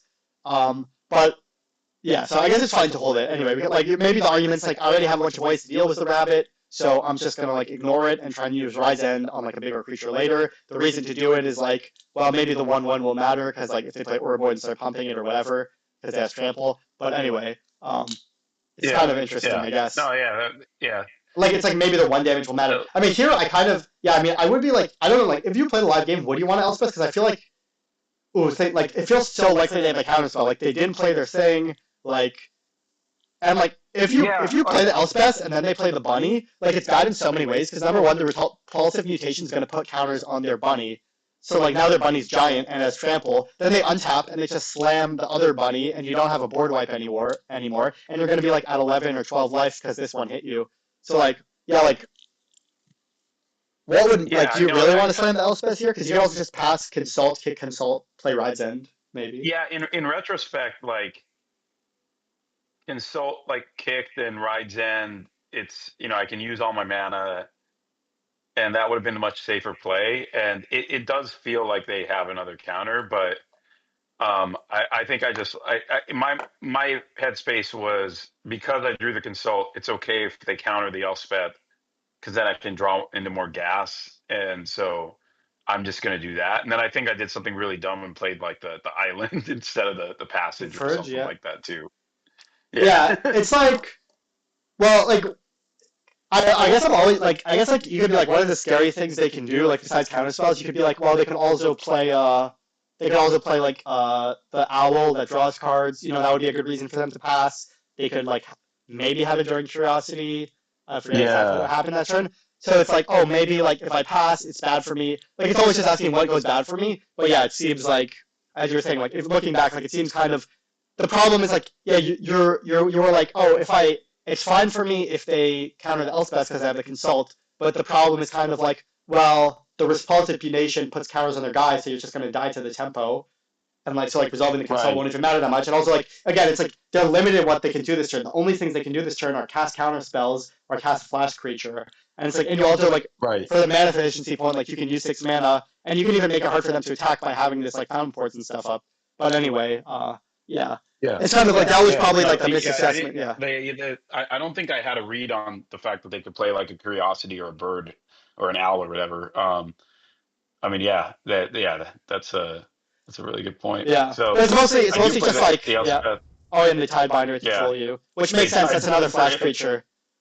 Yeah, it's another flash. And yeah, if they have Yeah. Oroboid, now it's a disaster. I mean, again, it's the main downstream thing because like if I say like the main like downstream thing is you just ask what can go wrong if I do this, and it's like the problem is you Yeah. play Elspeth, they counter it, but then their board's too big, so your consult's not even that good anymore because they counter it. Then they play the bunny rabbit thing, and then their board's big, and it's like your consult's not even like it's not that good to cast divination if they just have like 7 power in play. And obviously, yeah, I didn't even mention Tidebinder, which is another flash creature. That makes sense of like why Yeah. they wouldn't kick Yeah. the I didn't thing. think about that either. This is wild here. Like Yeah, they go face. Um, yeah, and I think that turned out to be a mistake, but yeah. I feel like they're double queuing from their vibe because I think they're a good player, but their plays are kind of crazy this game. So that's my read is that they're double queuing. Uh, I don't this know. feels terrible. I took 2 damage Okay. off of land I didn't have to take two Yeah, damage off yeah. of if I Well, I was played gonna it say it's last interesting because like turn. my temptation would have been like maybe just lead the turn by rides ending the Tidebinder to unlock your Elspeth. Like, did you? And then like maybe you play Beza. Like, what? I guess I'm just saying like yeah. If you're playing here, like, what would you be thinking? Like, why do you want to consult where you look like? What are you thinking here, kind of? Yeah, so I I don't know why I decided this is the right way to go. Like I consulted what I ended up doing was consulting, looking for a board wipe and then saving. Then I didn't kick the consult so I could have the option to ride's end afterwards. Um, and it just seems really loose. Like I mean, it just seems like maybe I was afraid of getting run over. I'm not sure, but like it feels like this is a pretty easy rides end play. Visa like tick up Elspeth and then pass, right? Yeah, Like like you could. looking at it now, Yeah, you could make the argument yeah. because like if you ride Zen and they're Tidebinder, what goes wrong is that they get like they get 3 counters from the bunny. So like maybe you're like maybe that goes wrong. Oh Like I try and yeah, ride Zen it, then they counter my ride Zen, and then I don't get the Elspeth. Then I cast Beza, but then like I just gave them a bunch of counters. But like maybe I could see a world where like maybe then that means you go play Beza, then you pass to them, and then obviously like again there's always a lot of minor things going on, I guess. But yeah, yeah. I maybe mean, that I'm yeah. like yeah. So I mean, 3 pop hatches. That's 3 counters with the rides in. But then I get, let's say it resolves, and then I play Biza. I'm getting 4/1/1s. Yeah, it's more like if I they gain four protect it. life.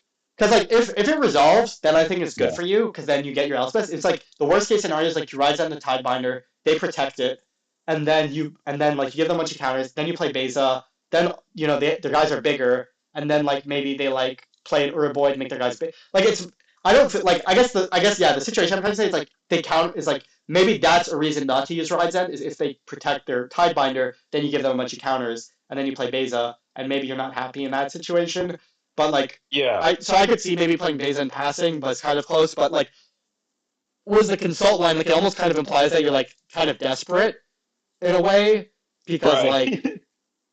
like another problem is like let's say you play Beza and then they counter your Beza. Well, first of all, they can't counter your Beza because the mutation is counter unless you like for their biggest power. So their biggest power is 3. So like that's another problem with playing Right. consult is if you go for play Beza, then they can actually counter it. Like the problem with consult is like if you when you go to play Beza, if they counter Beza, like even with it, let's say they have disdainful stroke, if they counter your Beza, then and you play consult, like it just can really create a bad situation, I guess. Or like if they counter whatever, like if you're looking for a split up or something, I don't know.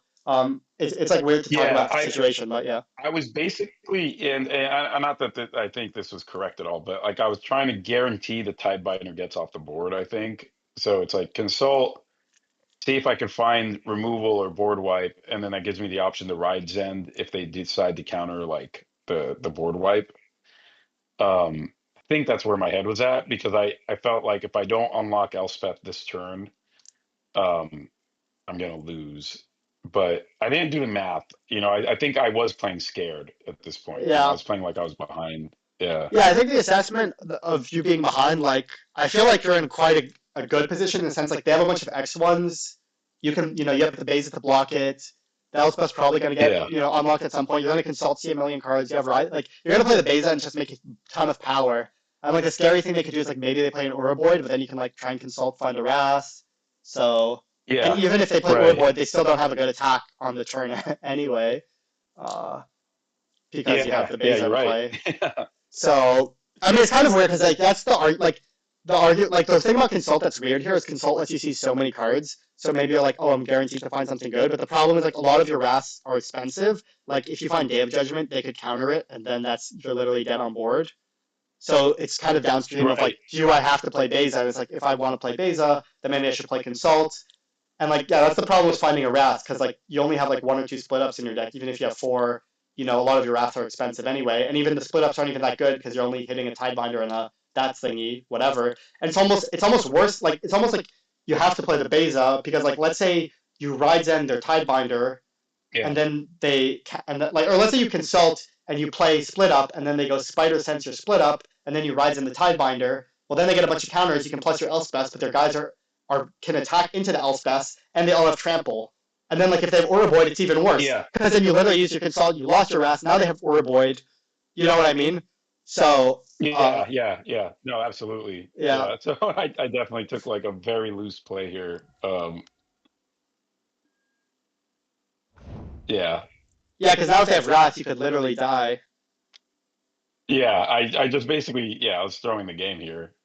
Oh my, oh I can't look. Oh no, I can tell from the timer. Either they're gonna slow roll you, or it's gonna be a game three. Maybe we'll see. No, if it's Uraboid, I would rage. Okay, no, I but it's think not. actually, no, this is game three, I think. Okay. Oh yeah. So you can just go like So play shit. Yeah. yeah, so like, I mean, yeah, Yeah. Like I don't know if it's better to like play Beza and play Kutzel's flanker, and then like just like maybe just chill. But that's just again, you just do the math of like what makes me untap and survive more and stuff like that. But like maybe yeah. it's I think I wanted to get the 4 tokens, like, or have yeah, that six makes blockers sense. Oh yeah, basically. from Beza, yeah. So it makes sense. I mean, Yeah, this is probably yeah. I mean, this is probably the best play.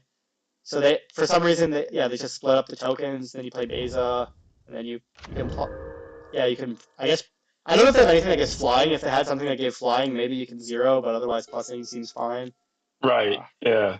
yeah, if there was some random And then flying. at this point, Yeah, that their play was Badgermole, and I felt like I yeah. was ahead. Yeah, I mean, I guess it's kind of weird. Like, it actually could have added more power and toughness to zero because you have 4/1/1. So if you zero, you add one, two, three. You add five. Like you had five power and toughness by zeroing, but by plusing you only Right. had Yeah. two. So like it could have maybe been better to zero because like maybe if they play Uraboid and then they attack with everything. I don't know. I didn't do all the math or whatever. Uh, and they I have would have five been able attackers. to, yeah, because so they would have played Orboid. I'd be able to trade profitably with two creatures, block and chump block another. Well, I could even kill a paw patch. It would be a 3/2.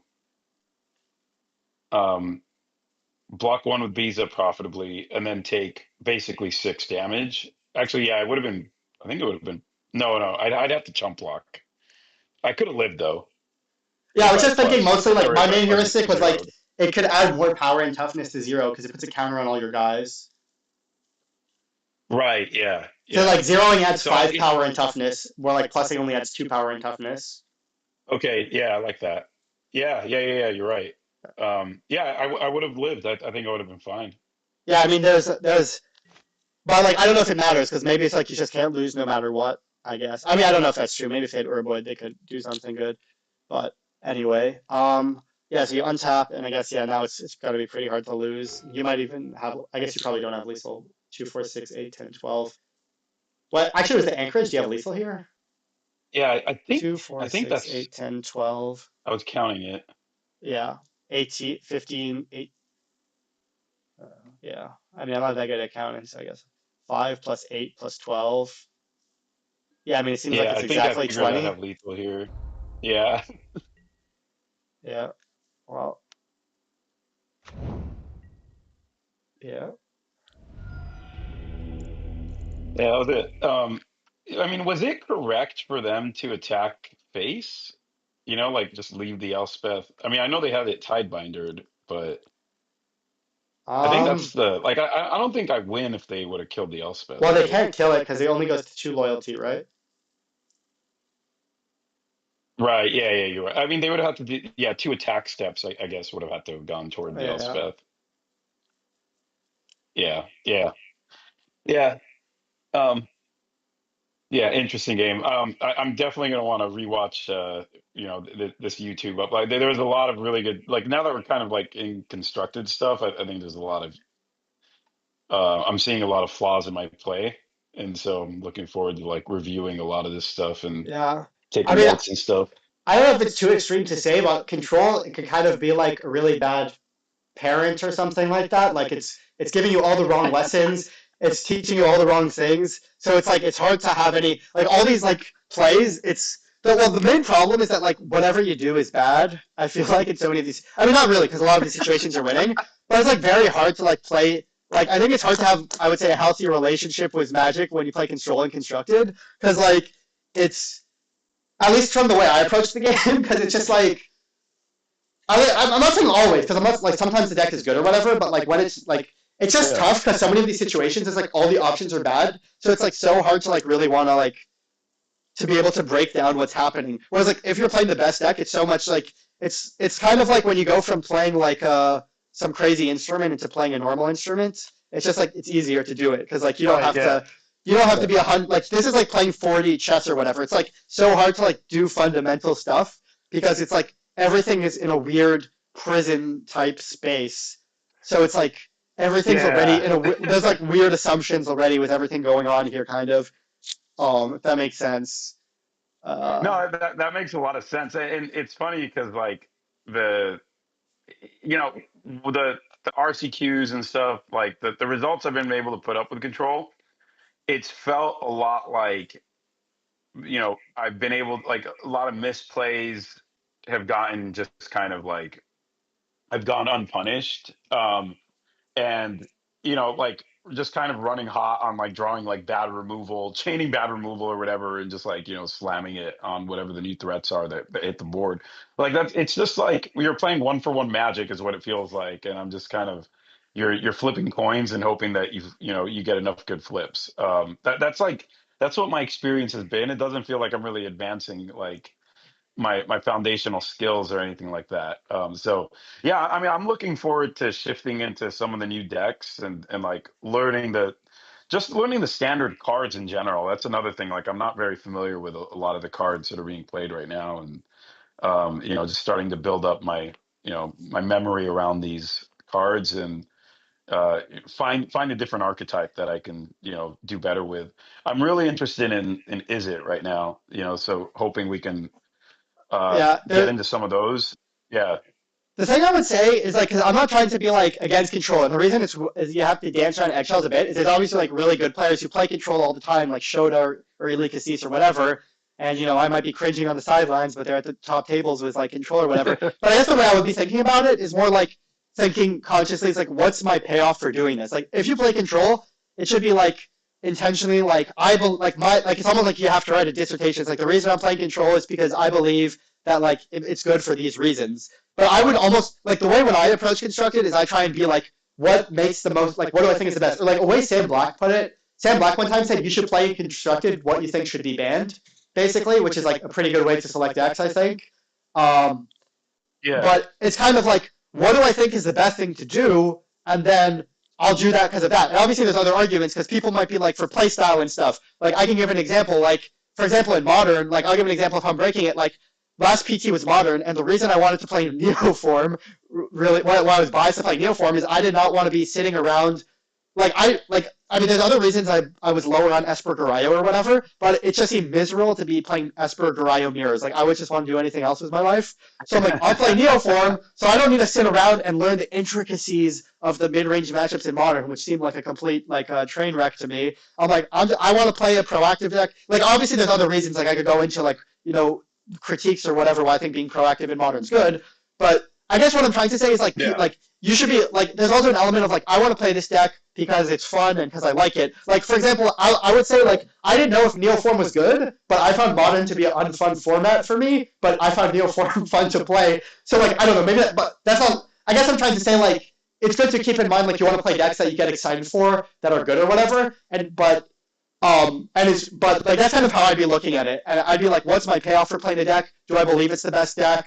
And kind of like again, if you're trying to be really spiky and win, so it depends. Maybe you're just like, I want to play a certain archetype, but it sounds like you said you want to play whatever archetype's flexible. And also there's also the angle of like, oh, I have more experience with this, so it's harder. Like for example, let's say Amulet, everybody's like, oh, Amulet Titans is maybe you believe Amulet Titans is the best deck, but you'd rather play another deck because you don't have enough experience with Amulet. But it's kind of good if you're gonna try and plan to play Magic, that like to try and be flexible in a spot where you can play whatever is the best deck, like the Paulo approach. Because I guess this is a weird thing about the pro players is a lot of them are like, it can give people bad incentives because they'll be like, oh, look at Nassif, he always plays control. I'm going to do that too. That's kind of like, I'm not saying Nassif is like equal to Michael Jordan or whatever, but it's like, oh, look at Michael Jordan, he does this, he smokes cigarettes, I'm going to smoke cigarettes or whatever. Okay, that sounds too judgmental too, or like the wrong way. But I guess what I'm trying to say is that like, a lot of people will like point to like weird things that like pro players do to like justify like I do the same thing. But like look at Paulo. Paulo literally just plays whatever's a boring stock best deck in every format, and he has a really good resume. Yeah. I guess what I'm trying to say is that like I'm trying to understand the nuances of like you want to play something you're comfortable with. You want to like there's a balance between this is what I think the best thing is, and there's like okay, I found a better way to put it, and like a deck I have more experience with, because this is actually something like Paulo and Nassif say is one of the biggest things, is that like they want to have a lot of experience playing their decks, because it's very important to like understand your deck and play your deck well. So I'm not saying that you should be like hopping, like let's say there's an RC in 3 weeks, I'm not saying you should be hopping like every deck every 2 days to try and find the quote-unquote best deck. Sure. You want to blend it with, I have a lot of experience with my deck, but it's good if you can like set it from early stage, being like, I want to like think about what I think is the best. Yeah. So that's basically what I'm saying. Like I do think it's really important to have experience with your deck because you really need to know how to play your deck well. And like maybe if you have an RC tomorrow, you should play control because it's what you can play the best. But yeah, so that's basically the point of the rant I was saying. Like if you just chase the best decks, then you're forgetting the part of having experience with your deck and understanding your deck, which is really important. Yeah. But also when you're selecting a deck a few weeks ahead, that's kind of what I would be thinking of. Like I'd be trying to have a thesis of what do I believe is the best strategy, and obviously that can get like really hard. People find deck selection hard, but like just like having it's like what Paulo said, like trying to avoid disasters. Like a lot of deck selection, I don't think people are aware. Like being really good at deck selection, all you have to do is avoid disasters. If you literally just always play a reasonable deck, people will say you're really good at deck selection because most of the time people register like disasters. Like it's like Paulo's like resume, you could be like, oh, he's so good at deck selection. I'm like, really? He just plays like reasonable decks every time. I don't think that means he's that good. But like most other people are literally just chasing train wrecks every. Yeah. I'll give a couple. Yeah, sorry. Yeah. No, like, go on. I can give like I don't think people are aware of like how, because it's kind of like I almost want to say two things. Like I want to be like people don't know how bad the deck selection is, but also it doesn't matter that much. But like what I mean is like I'll give two examples. Like probably one of I think PT Nadu was such a good example of like how bad people are at deck selection, because like everybody looks back now and they're like, oh, Nadu is so broken, low. Like what was the meta share? 25%.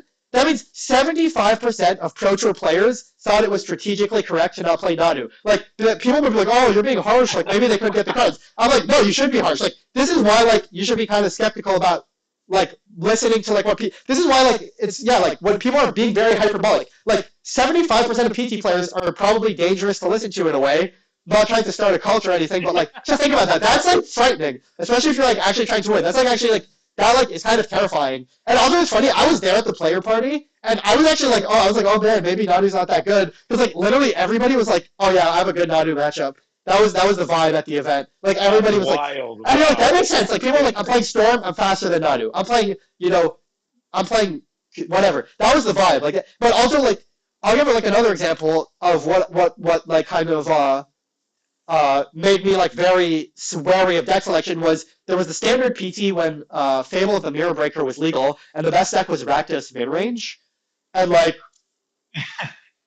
I think similarly like 70% of people did play Rakdos midrange, and it was just like it almost tilted me because like I played that event, I got like I got like 11th place, like I think I lost my win in, but like I remember that PT was weird because like I wasn't like I remember I was like not it sounds weird to say trying hard, but I was kind of steamrolling in Constructed. Like people like I would be pairing like people were just like playing like all these like random decks, and I was just playing like the tier 1 deck, and I was just steamrolling. And like the way Magic players always talk about things is they never talk about stuff like that. Like people never say, oh yeah, you play this tier 1 deck and you steamroll, because people understand statistically they're like, well, there can only be a few people in top 8. A lot of people are going to play like. It makes sense the logic of why it works, because people are like, oh, you can't just play a tier 1 deck and steamroll because, only a few people get in the top 8. Most people are going to play the tier 1 deck, so therefore most people playing the tier 1 deck are not going to do that well, so therefore to do well, I should play like some random brew. But literally, I was just steamrolling, like people had such bad logic. Like I literally talked to like the people, like a bunch of pro players, because this is something people might not understand about like the top pro players, like the people on CFB and stuff. They only test for like 3 or 4 days before, like they don't test that much for the PTs in this day and age. So like really, wow, yeah. Well, I like the thing is like okay, I'll give a quick example of what I mean. And this was 3 different good players. So like that PT, I wanted to play Grixis mid range, but I ended up playing Rakdos. And the reason why was because so basically everybody knows that Fable of the Mirror Breaker is really good in Standard, and basically the Pioneer Rakdos deck was Leland Standard. It was Fable, Blood Tide, Shieldred, Cut Down, Blood, everything. So like Bankbuster. So like everybody knew that was the best deck. So like I was like, okay, how do you get good in the mirror? And then people were like, oh, like it makes sense to play like blue in the mirror because you can counter Fable. That's one of the good ways to deal with it. But the problem with countering Fable was that there was this card called Razorlash Transmogrant. I don't know if you know about it, but it punishes non-basic lands really bad. So yeah, like I tried to play Grixis, and like Grixis should be favored against Rakdos because I can counter your Fable and play blue grindy cards. But the problem is they could just play Razorlash, and there was literally no way to deal with it. And like I could play Flameless Bolt, but like killing a Bloodghast with a removal spell you need to draw is like not a good plan. So then I was like, okay, I just need to play Rakdos. But I was like really wanted to play Grixis, and then I went to the PT, and a few people were playing Grixis, and I went up to 3 really good players, Alan Wu, Nassif, and Depraz, and they all registered Grixis, and I think I asked them like, oh, like what's your plan to deal with Razorlash? And I think I don't know if Nassif answered me, but I remember Alan Wu went basically they all said play Shieldred. And like that's not really a good answer, because obviously if you have Shieldred to play, you're gonna win anyway. That's literally what they said. And they were like I don't know, like whatever happens, happens kind of thing. And it was like, I'm not trying to flame them here, like if they listen to this and they're pissed at me or whatever. But the reason I said they only spent practice for a few days is there was recently, like, I think like there was a video about like CFB behind the scenes, and like I think it was like on Jim Davis' channel, and like they asked Reed, and Reed's like, yeah, arriving to the testing house, so I'll have a few days to figure out the standard and the draft format. So like I'm like, what? He's literally only starting to play the format like 3 days before the PT. I'm like, that kind of makes I'm like, oh, that kind of makes sense, because I always feel like recently their deck selection has been a little bit like wonky. But I'm like, it makes sense if they're only doing it like 3 days, because it makes sense from their incentives, because there's like not that much like you're most of them like have a full-time job, and it's like something you're doing. Like it's not like there's a professional. It's more like a professional Scrabble scene or whatever. So like it makes sense that like I don't know, like Alex V is like 40. He's not gonna spend 2 weeks preparing for the PT. He's gonna draft.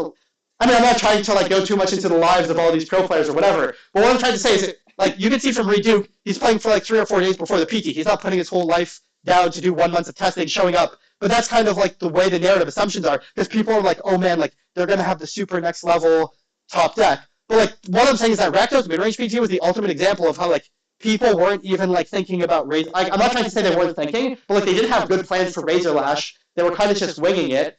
And like a lot of people were doing crazy stuff. Yeah. And then like the top 8 of the PT, I remember one thing that was funny was like all the Handshake guys played Rakdos, and the top 8 was like 6 Rakdos decks out of 8 in the top 8. and the commentators were like, "Oh man, they have such an exquisite list." And I was like, "What do you mean?" Because like they only played like one of Braid in the main deck, and I'm like, everybody plays 4 Bankbuster. I'm like I mean, I'm not saying that was bad or whatever. Like I think I only played 2, but I think I only had 2 of Braid in the 75, and I remember like I played against Javier and he beat me, and I actually thought I was advantaged because he only had 2 of Braid, and I think I had like 3.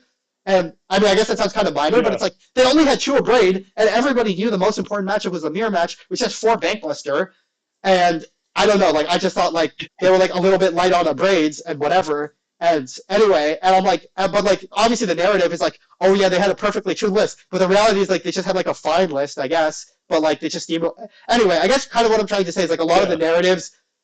I guess an easy way to say it is just like keeping things simple works, and a lot of times people like jump to these conclusions that it's like all this like metagaming going on, but most people don't even understand what's good. And I'll give like one last example. Is like for the Pro Tour where like the Cutter Pro Tour was Vivi. I remember when Vivi was printed, I was like, I thought it was pretty good, and I played Vivi on my list. A lot of people at that PT were like saying Vivi was really bad. People were saying that like Vivi's a joke. If you play Vivi, like you're bad or whatever. I'm like, that's what I mean by metagaming. Like people literally don't even know, like people don't know how to build the decks properly. And like it's actually like if you look at the history of Magic, most of the times, like people, it takes a while for people to know cards are good. Like Fable of the Mirror Breaker, everybody's like, low, it's so good now. It literally was like took months and months until it actually saw real play. Like most like things. Wow, that's fascinating. Yeah, look at the chart because I remember what happened. I was buying a bunch at 25 cents, and then when it went to $3, yeah, I had too many bad influences around me, like saying it's over. Just sell it now. It's $3. I did, and then it went to like $50, and whatever. Now I'm broke. But the point of the story, and that was like months and months. And when I bought it at 25 cents, like I think the card came out in like January or February. I bought it in March at 25 cents. Like it took until like the end of the summer. Anyway, the point is like if you actually look at the history, it usually takes a long time for people to actually tune the decks. So the actual real problem is like understanding your deck and bringing a good build of your deck. It's not metagaming the builds. Because like look at the Cutter PT. Like people didn't know how to play that. I'll give one more good example. Last year at Worlds, I played the mouse deck, and the people I was testing with, we all played the mouse deck, and we all thought mouse was going to be the most popular, like the Heartfire Hero, all of that, because we tested it and we thought it was really good. But we showed up to the Worlds, and we were the only Western team who played it. So like literally, and nobody else played it except for some Japanese players. Like it was like 20% of the meta, and it was so funny because like we were practicing the mirrors and all that. We thought it was going to be the big thing. But also the funny thing about that World, so like not only was mouse not that popular, but the builds we played were so bad because like it was new. Like we tried to tune it. Like we had Screaming Nemesis, but like back then nobody played Screaming Nemesis online at all. So I think we had like a couple, and like we didn't realize to put Hardclaw in our deck because we were thinking about everything else. I mean, it's very obvious to play Hardclaw in the deck. And that's actually what I was talking. I kept saying like Swiss Spear is so bad, we need a better 1-drop, but like we were just focused on everything else. So I guess what I'm saying is like that World, like if you go back, it's like so obvious that like the good mono red build and what it was, and like literally nobody even played mono red except for Quinn. We all played Gruul. We played red green, and I mean I still like red green, but whatever. But like that goes to show you like breaking that Worlds wasn't breaking the meta. Literally all you had to do was realize that the mouse deck was good and play it. And like a lot of people there were regretting not playing it. Like I talked to, I think even Kai Bude said it. And like some guys on CFP I was talking to, they're like, yeah, we played blue-black because we thought mouse was good and because we thought we had a good deck against mouse, and our actual win rate in the tournament wasn't that good against mouse. We should have just played it. Or like nobody played mouse, our metagaming didn't pay off, right? And like that's weird stuff like that. How does that happen? Where like so like they're expecting a certain archetype or deck or whatever. And they like, how did the pros reach a conclusion that like the deck they're playing has a good matchup, but then it doesn't? Like, is that just because there's not enough reps or something? Like they're not putting enough work into understanding the matchup? Like that story, every time I hear it, always fascinates me. Like when people just have a bad read on a matchup. Like, well, I don't think it was. How does that of all things actually happen? Well, I don't think that. Well, it's kind of complicated how it works. Well, there's like a lot of things going on there. Number one is that each individual build matters a lot. You might test against a build of Gruul, but then the build of your build isn't that good, and then like people change. Like changing one card can change a lot in the matchup, right?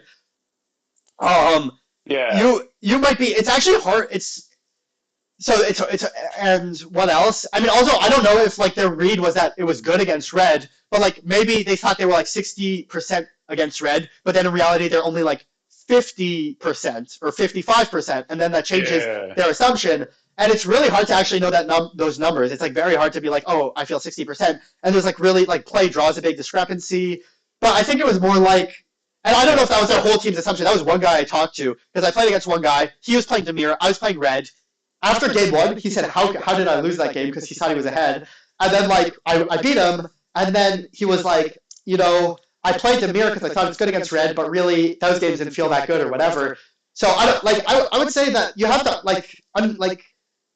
there's not like I was saying before. Like I'm not trying to say that the pro teams are bad or whatever, but CFB now is not CFB what it was 15 years ago. Like 15 years ago, they were like super young and all they were doing was playing Magic. That's when they were like insane. Now they're like in their 40s or whatever, and they're playing Magic as a they're testing, but it's not like they're testing as it like the prize pool is almost inconsequential to them.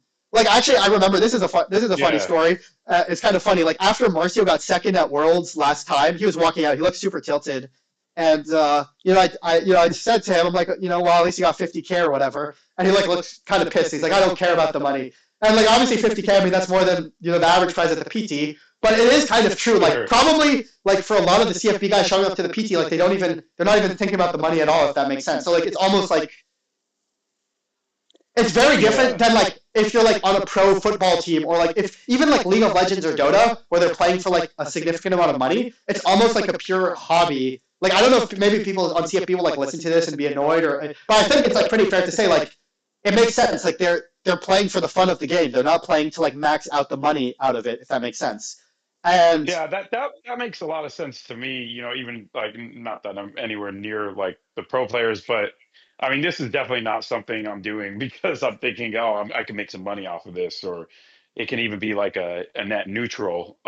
You know what I mean? Like there's, I mean, I don't know what drives them specifically, if it's just like clout or if they're just looking for, I don't know, like the thrill of winning or whatever. But yeah, I mean, there's no way people are playing competitively in Magic these days because they're trying to like be profitable, right? That just seems kind of insane. I don't know. I guess I can't speak to like content creation and stuff like that. It's not really clear to me, how lucrative that could be in Magic, but it seems pretty niche. Like yeah, it seems like a struggle. yeah. I guess like my overarching point, like it's like is that like on the pro tour, people are not playing like the incentives aren't in place for people to really like min max everything. People are playing are just playing for the love of the game, right? Like let's say you want to say Handshake's one of the best teams, for example. None of them are playing, most of like 90% of them are not playing for money. Like there's just maybe a few of the grinders are on there, but like they're playing for the love of the game. So that means that they're not incentivized to min max everything. And I think people are really like they have the assumption of like, oh, they're the best players, they're the pro players, they're min maxing everything. And like I think like Javier's a good example. Like he's a guy who's like really trying to like min max his win rate. And I think it does kind of show in his results, like his win rate's like obscene, and but that's kind of like something. Like I think a lot of like RC level or like PTQ level players underrate that. They're like, oh, the pros are so good, they're doing everything perfectly. But like in reality, they're like, I got a couple hours to prep for the PT between my real day job. They show up, they play pretty good, but you know what I mean? It's like they're not, gods or whatever. They only play for some amount of time, and they have a lot of uncertainty. Like if you listen to pro players, they usually are pretty uncertain what in what they say. Like if you listen to Paulo or whatever, he's usually like, uncertain. Yeah. I mean, and Asif is the one that always cracks me up. Like every time he's on coverage in an interview or whatever, he just seems like completely like, I don't know what I'm doing right now. Hopefully I do well. I don't think my deck's good. It's just like every time. It's the funniest thing. Yeah, but okay. So my takeaway from that is I should pick a reasonable deck and I should develop a lot of agency in it, right? Like I should learn it inside out, understand the matchups, whatever. But like the key is like pick a reasonable deck and be comfortable with it, understand it. Which sounds great to me. Like, yeah, I mean, I would be happy playing the best deck if one is figured out, but more like I would also be happy playing like one of the top three decks, if I'm just playing it really well. Like that being kind of like my goal for this upcoming RC, like I think that's a reasonable goal. I definitely don't see it being blue white. Like I think blue white's more, it's like comfort food, like I like the play style. It's a little fun. Nostalgic. It was never really like a serious thing though. Like it's just it's more nostalgic than anything, just trying to relive like the Teferi days Teferi. and stuff like that. Yeah. Yeah, like back during like the Esper control days and stuff like that. But yeah, to me it's like if I'm not playing seriously, I'd be happy to like take like a blue white list to like an RCQ or something like that, and just have some fun. And actually, like both of the RCQs that I spiked, like I went in like not even trying to win. I was just trying to have some fun blue white. But yeah, I mean the priority for me is like I would say that the one list that I've always done the best with that I really understood inside out, and I felt like I was above average at it, just relative to my own like to people at similar levels of skill, was like Gruul aggro or Gruul landfall or adventures, whatever it was called back then. With like the Ember Cleaves and Yeah. the Innkeepers. Like I knew like I must have put in like at least 1,000 matches with that deck, and I mean I loved that deck. It was a really fun deck, and it was really technical too. Like it wasn't really an Yeah, aggro the deck. Crowan War was hard to play with. Oh yeah, yeah. When both people had a Like Crowan Wars mirror out. match with the Acroans. Oh my Yeah. gosh, like that was Yeah. I so did play fun. it. Like it was a really fun puzzle. Yeah, I think I played 4 Wars main in my deck at that PT because I saw Gruul was the best deck. I think. That's insane, man. Yeah, like I love that. Every time I see someone that's just like kind of like maximizing like one of the best cards or whatever, and you always wonder like why. Like every time you see that, it just like clicks. You always wonder like why hasn't ever anyone else been doing that? You know what I mean? It's Yeah. just like why has everyone been too much of a coward to just like max out like the Acroans or whatever it is? But yeah, that deck was fun. Like I love those play styles. I've always been really bad at like cantrippy decks. Like the decks that have like like the Izzet decks. There's always like 5 lines that you could take in a turn. And like there's a lot of like card draw. There's a lot of like sort of like probability and odds and like should you cantrip here to see if you pick up something that you could do something better with like they're just so like I would love to like lean into those a bit more and like learn them. Like I've always struggled with like the Phoenix style decks and the cutter decks and stuff like that. Like the high card draw ones most of all. Yeah, I would say the main thing about cantrip decks and probably why it's hard for people is you kind of they don't look like you have to know what your game plan is before you're doing anything. Like you kind of have to have a big picture of you. You can't really wing it with a cantrip deck. You can't really just be casting cantrips and Yeah. figuring out things as you go. So like you kind of that's the thing to keep in mind. If you're playing a deck with cantrips, try and have a big picture view, or try and like be like what, or even if you like don't know what your big picture view is, just try and think like what am I playing towards. I mean those are kind of abstract things, but that's what I would Yeah. say for like understand like yeah you kind of want to have a macro like you kind of want to have a big picture understanding of things and not stress too much about like the micro details because as you see like whenever you go into micro details as you're seeing a lot of the micro details have these really deep rabbit holes. It's way easier to just have a big picture view that eliminates that you don't it's like better to not enter the rabbit holes if you don't have to, if you see what I mean. It's better to just be like I have to do this because of this rather than be like, okay, if I do this, what happens? Go super deep. That's what happens with cantrip decks. It's way easier if you're like, I have to do this because this is my game plan, rather than consider all the options. Like I was saying with Ledger Shredder, somebody might be like, should I play Ledger Shredder? Should I play cantrip? And it's like, well, you should probably play Ledger Shredder because it makes it harder for them to play Fable. And then it's like, okay, that's kind of easy. I don't even need to think about like, what's the chance that I hit Spell Pierce or blah blah blah or anything. So, that's what I'd say about cantrip decks. And yeah, I would say that basically my main point of all that was just to say like, it's because it's kind of against the narrative of like the hive mind of Magic, but it's like just keep things simple. Just like don't try and don't try and jump over a 6-foot pole. Like if you just do things very simple, like it will work well, which seems counterintuitive, but it's like that's what I would say. Like just try and do things that make sense. Try and keep things simple and focus on that. And a lot of people might be start asking you like, oh, what about the metagame, this or that? Like that's why I wrote that article about like why I thought metagaming was like a bad term. And actually, I won't go into too much, but I thought it's actually, I don't know if you read the article where I compared metagaming to playing the lottery, but I don't think so. Wait, yeah, the meta like you've only how many metagaming articles have you written? Because I think I like do maybe actually 2. remember reading like a recent one. I don't know, maybe Okay, 2. that lottery one might be the one I haven't read. Yeah, I was listening to look that up. I was listening to an old interview, and somebody was just talking.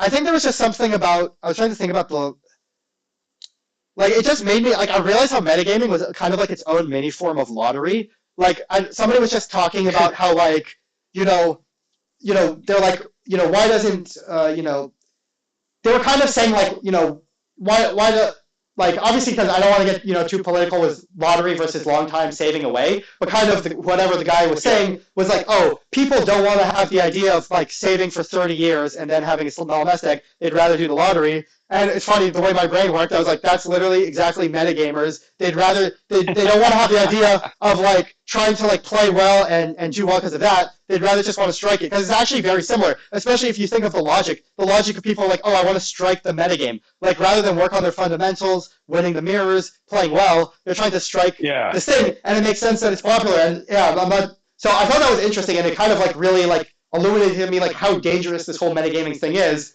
It's kind of like if you think of the thing of like I want to strike the metagame rather than like it is very similar to a lottery thing in a way of like I want to strike the lottery, and when you look at it like that, it's like it makes you. I'm not saying metagaming is irrelevant and whatever, but actually the logic of the people who say like, oh, if I play my horrible deck for this event, I might strike the metagame. It's very similar logic, the underlying logic to striking the lottery, and it's like that's not a great way to get a good long term results, really. But there are people who will do that, like event after event. They'll keep trying to strike the metagame, and it's like, well, if you're at least going to stick around for the 30 years, you might as well have a long-term strategy rather than striking the lottery every week or whatever. I love that. That's a perfect analogy right there. I mean, that's going to stay with me for sure. Yeah, because it is so prevalent. Like that's literally as soon as you talk about matchmaking, it's most of the pro players too. They're like addicted to the metagaming and all of this, and that's why, like I say, that's why it's good we have real examples of Paulo. He doesn't metagame, and he does really well. So we have good examples. Like, and also this is the other thing. Like, this is like what I'll say to wrap up the metagaming thing. Like, if you actually study the pro tour, the people who do well, first of all, most of those good pro players, I would say, they're not there because they're metagaming. Like, look at the top table. Like, what do you say, Paulo or Nassif or Sesame or any of these guys? Like, they're not known for metagaming. Like, it's hard to think of like, oh yeah, that's the pro player who metagames, right? You're like, no, that's the pro player who just plays really well. It's like that's how you can kind of understand. Like, they're not really. Yeah, people are not really getting a big edge for metagaming, but like obviously they'll talk about it all the time because they find it interesting. But it's like if you try and think of the reality, it's like most of the people at the top tables of the PT, it's always the same people, and they're always just playing different decks. So that's why I'm like very easy to dispel. Like I'm not FOMOing over the metagaming because it's just like that's why. And you can just see it with Paulo. It's like that's like I mean that's the last thing I will say. Like I don't think people understand. Like most people understand like how high Paulo's win rate is in the game compared to other people. Because like it's actually obscene. Because Paulo's played like 70 pro tours, and he's top 8 at 20, I think. Which means he top 8s more than 20%. That means his convert. I think maybe it's like 17, but he top 8s 20% of the pro tours he plays in over a period of like 15 years. So it's like that's an insane conversion. That's insane. Like most people can't even top 8. Like it's hard to top 8 20% of the challenges you play in for most people, or like 20% of the RCs. Like 20% of the PTs is insane. Like, and it's like if you think about that, like maybe he was super lucky or whatever, but it's like that means it just works. Like what he's doing just works, and like you should be studying that. Like more people should just be like studying Paulo or studying Javier or these guys. Like their win rates are obscene. Like I think Javier's paper PT win rate since he's come back since COVID is like 69 or 70%. It's just like these guys, like people. I don't think most people understand like how badly these top players are just rolling everybody else and like being like we should probably just study them more. And like anyway, so I just think that's interesting. Like it's not enough in the narrative. Like not enough people are saying, "Wow, Javier and Simon are really destroying everybody." You know what I mean? Like maybe we should just see what they're doing. But yeah, dude, yeah. I mean that was awesome, man. That was huge. Love that. Cool. Well, dude, I appreciate the time as always, man. I mean, this was